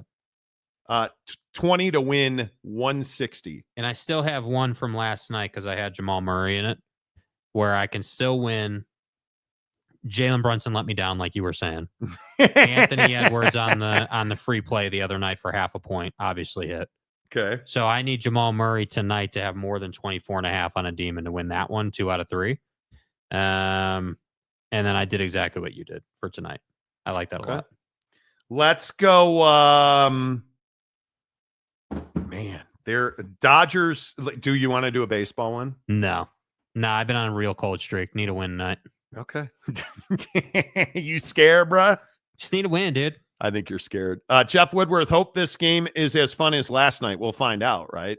Fight on Natties. The Knicks need to realize that Willis Reed is not coming out of the locker room before the game. It just really bothers me, dude. It's a closeout game. Could have been done with this series. And you guys come out and play like ass, dude. It wasn't even competitive. No, I totally agree. They played like ass. Like, it wasn't even close. Stadium guy, James, who's a fan of Texas Tech. The Celtics role players did well because they were in Boston. Once they go back to New York, the Knicks will close this out. I hope you're right. I hate Boston with everything that I have. Fight on Natties. The problem with the Knicks is they are the New York Knicks. Truth. It's great analysis. Great analysis. Jeff says bench players play better at home. They do. Yeah. They do. I don't know. I don't feel great about it. All right, before we get out of here, because you're going to the land of overrated barbecue tonight. Shut the fuck up, Donnie. Am I wrong? No, you're not wrong. What are you doing in Kansas City this weekend? Going to one of my girlfriend's friends' weddings. Another wedding. The last one in the group. How many weddings are you guys going to have? There's a lot, dude. She's got a lot of friends, bro. You're going to a wedding. Mm-hmm. You doing anything else fun? Going to a Royals game Sunday. You're such a sellout. You're really going to a Royals it's a free game. Royals game, dude. What am I going to say? No? You're a sellout. Like what? Like what? What's the problem? Nothing. I would probably go to a Never Royals been to game. Kaufman. Who are they playing? I don't know. Oh, you've never been to Kaufman. Yeah, I've never been to Kaufman. Yeah. Yeah. So kind of excited to see Kaufman, see what it's about. That makes sense.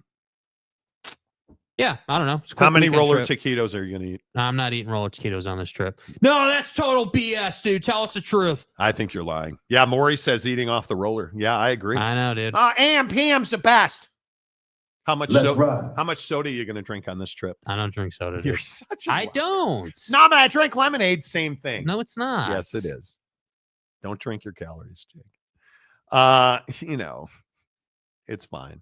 Yeah, Jeff makes a good point. Lots of friends' weddings means pressure on Jakey. Yeah, no kidding. Truth. And loving it. Jake says, hey, to Dylan Raiola while he's in Kansas City. Yeah, Mr. Adidas. The Pontiff says, Jake, my boy, you and your lady are the last ones.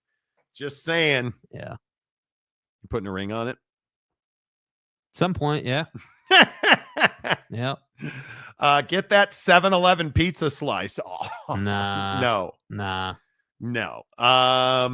Jake wearing a mask on the plane ride to Kansas City? Nah. No. Mainly because he's a millennial and he doesn't make any money. He can't afford I knew a today mask. would be shitty. Oh, did this one light the fire on Jake today? Did you guys see there was a new article about the average millennial medium household income? I said household income, $71,566. It's embarrassing, dude. It's embarrassing, honestly. This, according to the U.S. Census Bureau, and represents a midpoint of income earners in the age group. For those with a bachelor's degree or higher, that medium household income can be significantly higher. Dude, wait, did I misunderstand what you just said right there? What you just read? What? This stat is based on folks who are college educated? No, who are not, but are dual income households. Bro, if you're dual income, and it's 71. Look how defeated he is. How, bro? How? Look how defeated he is. How are you dual income? It's $71,000. It's brutal. It is brutal. Like, you got to work hard to make that little money as a dual income. Yeah. I could totally get down with if that's single income. The average millennial what? on their own. Here's the number that absolutely puts a stiletto in your rectum. The average millennial makes $47,034 and has a net worth. I don't know that I can say this out loud. Dude. The average millennial has a net worth of $8,000. I'm giving you a fucking answer. You don't always have to be negative. $8,000. It's trash, dude. The average millennial. Please continue.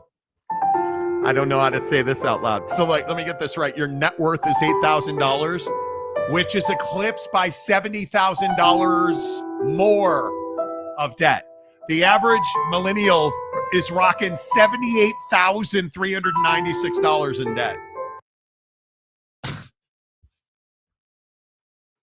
Bro, I thought God you damn. Bro, I thought you just said for every excuse me, for every dollar your household makes, you have more than $1 in debt. Yep. How about this one? Bro, the average millennial owes $37,172 in student loan debt. Oh! So let me get this right. You're over $100,000 in debt. The average millennial. The data shows most of them will take 20 years to repay these loans. 54% are concerned that they won't be able to do it at all. The next time you complain about me, you think about these numbers. You think about these numbers. This is absolutely incredible to me. The average millennial salary is $47,034. The average millennial household makes $69,000 a year.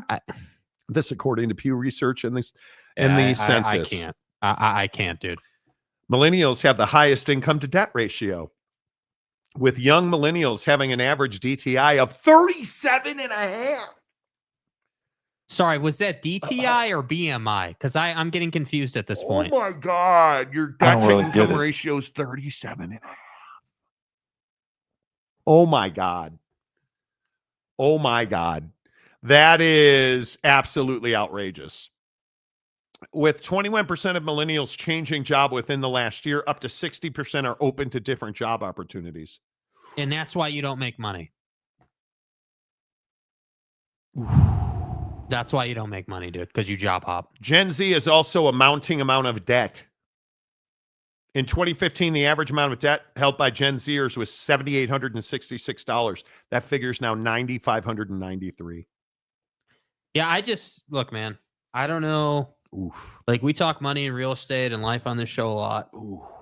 And I don't know how to get through to people, bro. I can't tell you how glad I am to not have gone to college and not to have amassed student loan debt. And you know, I don't know how people are going to do it. How do you fix that? I'm not rich by any sense of the imagination. I'm not. I do well enough to get by. I would say I still hope to do better in my life, but I'm not doing $71,000 a year as a household. That's not doable in today's climate. That's not being able to afford a 2-bedroom. Like you're not outrageous. Yeah. I can't. I don't know. I don't know how you do that. And I think it goes back to this theory of that paycheck they're giving you. Yeah, but people aren't willing to acquire new skills. That's the problem. I would agree with that. You're not willing to, you're not willing to learn sales. You're not willing to, acquire a skill based on the degree you have that would allow you to make more money. Everyone, we glorify, and I have a real issue with this. We glorify making money as an influencer and, you're just going to make Instagram videos or YouTube videos and that's going to just pave the way for your life, dude. I got news for you, dude. 9 out of 10 people don't know how to do that and are too damn awkward to even attempt to do it. You're not that guy, pal. And I don't understand what it's going to take for people to start having some pride about what they do. I'm telling you that you have to be willing. You have to be brave. You have to have courage. And we've got to, in this society, stop thinking about, well, what happens if I fail? We spend so much time. Hey, do you want to do this side hustle? Yeah, but what happens if we fail? You can't look at it that way. Yeah, what happens if you never do it? But what happens if you're wildly successful? And I know this is where we get crazy, and this is probably out of pocket. What happens if we go all in and we are wildly successful? What happens then? Oh, but money. No, but monies. That's the biggest issue that we have, is we're so focused on the failure part of changing our lives that it discourages us, which quite literally is the opposite of showing courage. You are showing fear. You have to think about, and I'm not telling you not to have the conversation. Okay. I always look at stuff like best case scenario, likelihood, worst case scenario. I don't have any problem with that. The problem is, I think a lot of young people, because I'm surrounded by millennials every day, a lot of young people, especially millennials, don't go to the likelihood or best case. Well, what if I fail? Like, I know somebody who wants to be an injector, wants to inject Botox, wants to open up a med spa, and won't do it because she's really worried that she's going to fail. And I'm like, what's the point of that? I know another millennial who wants to open up an acai bowl store in Phoenix. Won't do it. And straight up said, yeah, if I lose all that money, I'm in real trouble. You can't think that way. You cannot be successful when you're constantly focused on failure, because you'll never think clearly. Yep. Well, yeah, but it's what we do. Yeah, I mean, we just worry too much. Yeah, and I think the other thing that we do constantly, we listen to our friends and our family. Because I got news for you, dudes. Your family is not always going to support you, and most of the time will not support you. A lot of times your family, especially millennials, when you don't go to college, oh, how dare you? Well, I want to go in do e-commerce. Oh, that's a terrible idea. That's like, they just don't. If you're not on their plan, it's the wrong plan. So what do you need to do? You need to show courage. And you say, hey, I have a lot of respect for the idea that some people go to college and they work a job and it's amazing. That's not for me. Jake said that to me when he was college age. I don't want to go to college. Jake said he wanted to be a snowboarder. Is he a snowboarder? No. But I was never going to put him in a position where he was going to be an accountant because I wanted him to be. And I think we listen to our friends who want to smoke weed or don't want to work hard, and our family who tells us that's a stupid idea, and then we never do anything. And so what do we wind up doing? Going in a circle. Of death. And you never achieve anything. You never achieve anything. And I think you have to be brave. I still maintain moving out of your hometown and going and finding fresh surroundings with new people who have new ideas is a life hack. It's a life hack. And it'll teach you, above anything, it'll teach you how to appreciate yourself. Because when you meet new people, there's a bunch of shitheads out there. And you're going to meet people you don't like. But go and meet new people. Go and move to different places. A famous saying in our house is, same dirt. It's not the same dirt. You move somewhere where you've never been, it's not the same dirt. Everything feels different. It smells different. It looks different. The sheets feel different. The bedroom feels different. The light's different. Go experience it. But so many people will never leave their hometowns. So it's all they'll ever know, and it's crazy to me. Eric, society could collapse after AI kills us after 2030. So live and let live. Infowars.com. Yeah. This whole house of cards could fall down on top of us. I mean, it's crazy to me that so many people, and like the YouTube channel thing is a perfect example of that. So many people are like, oh, I'm going to do this. I'm going to start a show. And they do 2 episodes and they never come back. Or I'm going to be a social media influencer. They make a couple videos and they never do it again. It's crazy to me. Yeah. It is really crazy to me. Let's see. Who else is in? Wasikowski, never went to college, don't have kids, can afford a bougie car for myself. But everybody's values are different. I don't mock people for having kids. I'm the guy who tells you, hey, if you're a dude, have kids by the time you're 25 or don't have them at all. I'm a big believer that I love the idea of life hacks. I think one of the life hacks that I am so glad was a life hack for me is I had Jake when I was 20. I'm 52. I'm debt free. I don't have huge house debt. Yeah. Are you saying that that's you, Eric? Or are you talking about me? No, he's saying that's him. I would assume. Never went to college, don't have kids, can afford a bougie car for myself. Eric, I think you're a FedEx driver, aren't you? Or something like that? You were telling us? You know. Jeff Woodworth, I make good money for both, but both my kids play hockey, so it doesn't feel like it. Dude, hockey is But see, so that's expensive. different, right? Isn't that a little bit different than having just crazy student debt and all that, right? No, Like, you're but this providing is for your kid. This is what we're talking about. Yeah. Right? If you have a kid at 25, like Jake played club baseball year-round all through high school. It was thousands of dollars a year. Gladly paid it. It was his passion. It's what he wanted to do. This is part of being a parent. I'm telling you, if you can have kids by the time you're 25, I'm a big believer, 1 or 2, not 7. Yeah. 1 or 2 kids, 25 years old, boom. You are setting yourself up for success. Because the best part of your life isn't your 20s or your 30s. It's your 40s and beyond. I'm a huge believer in that. Freedom. It's not that you should aspire to have a ton of money. You should aspire to have the freedom that money provides. Yeah. The money's great. The freedom's better. Because you'll never see me in a 5,000 square foot house. You're never going to see me driving a Bugatti.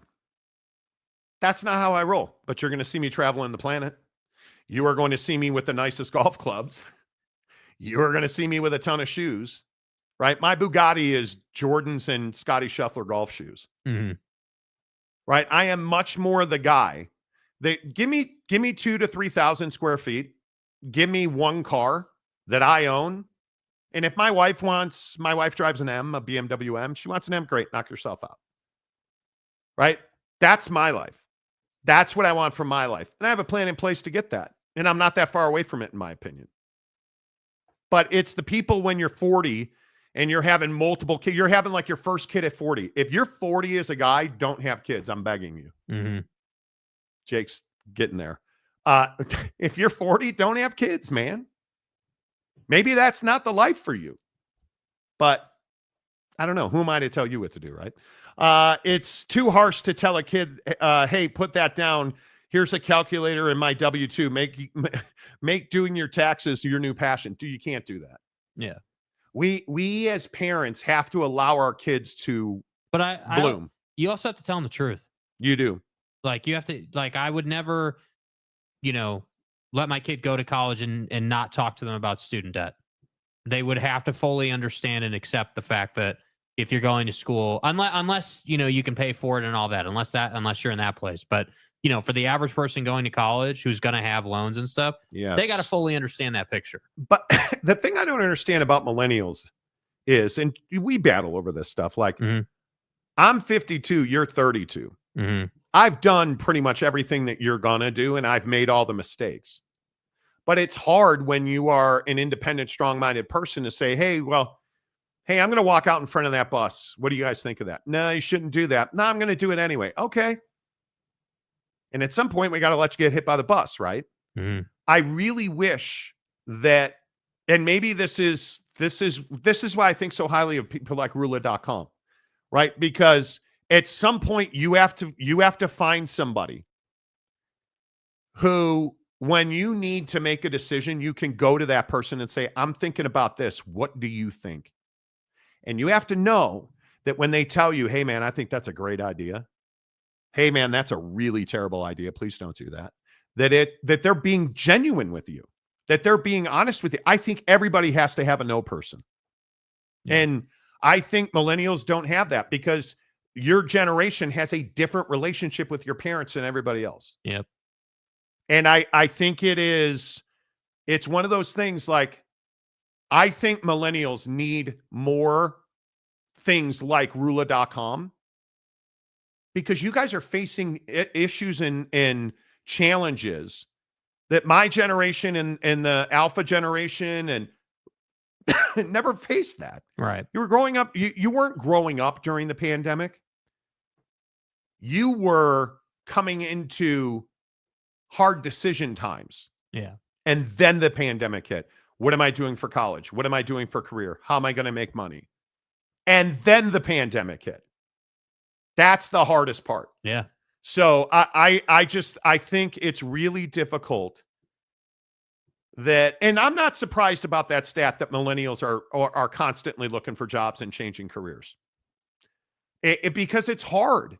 When your job is hard, we deal with this every day. When your job is hard, it's really easy to quit and give up and walk away. Mm-hmm. Because a lot of millennials have never faced failure.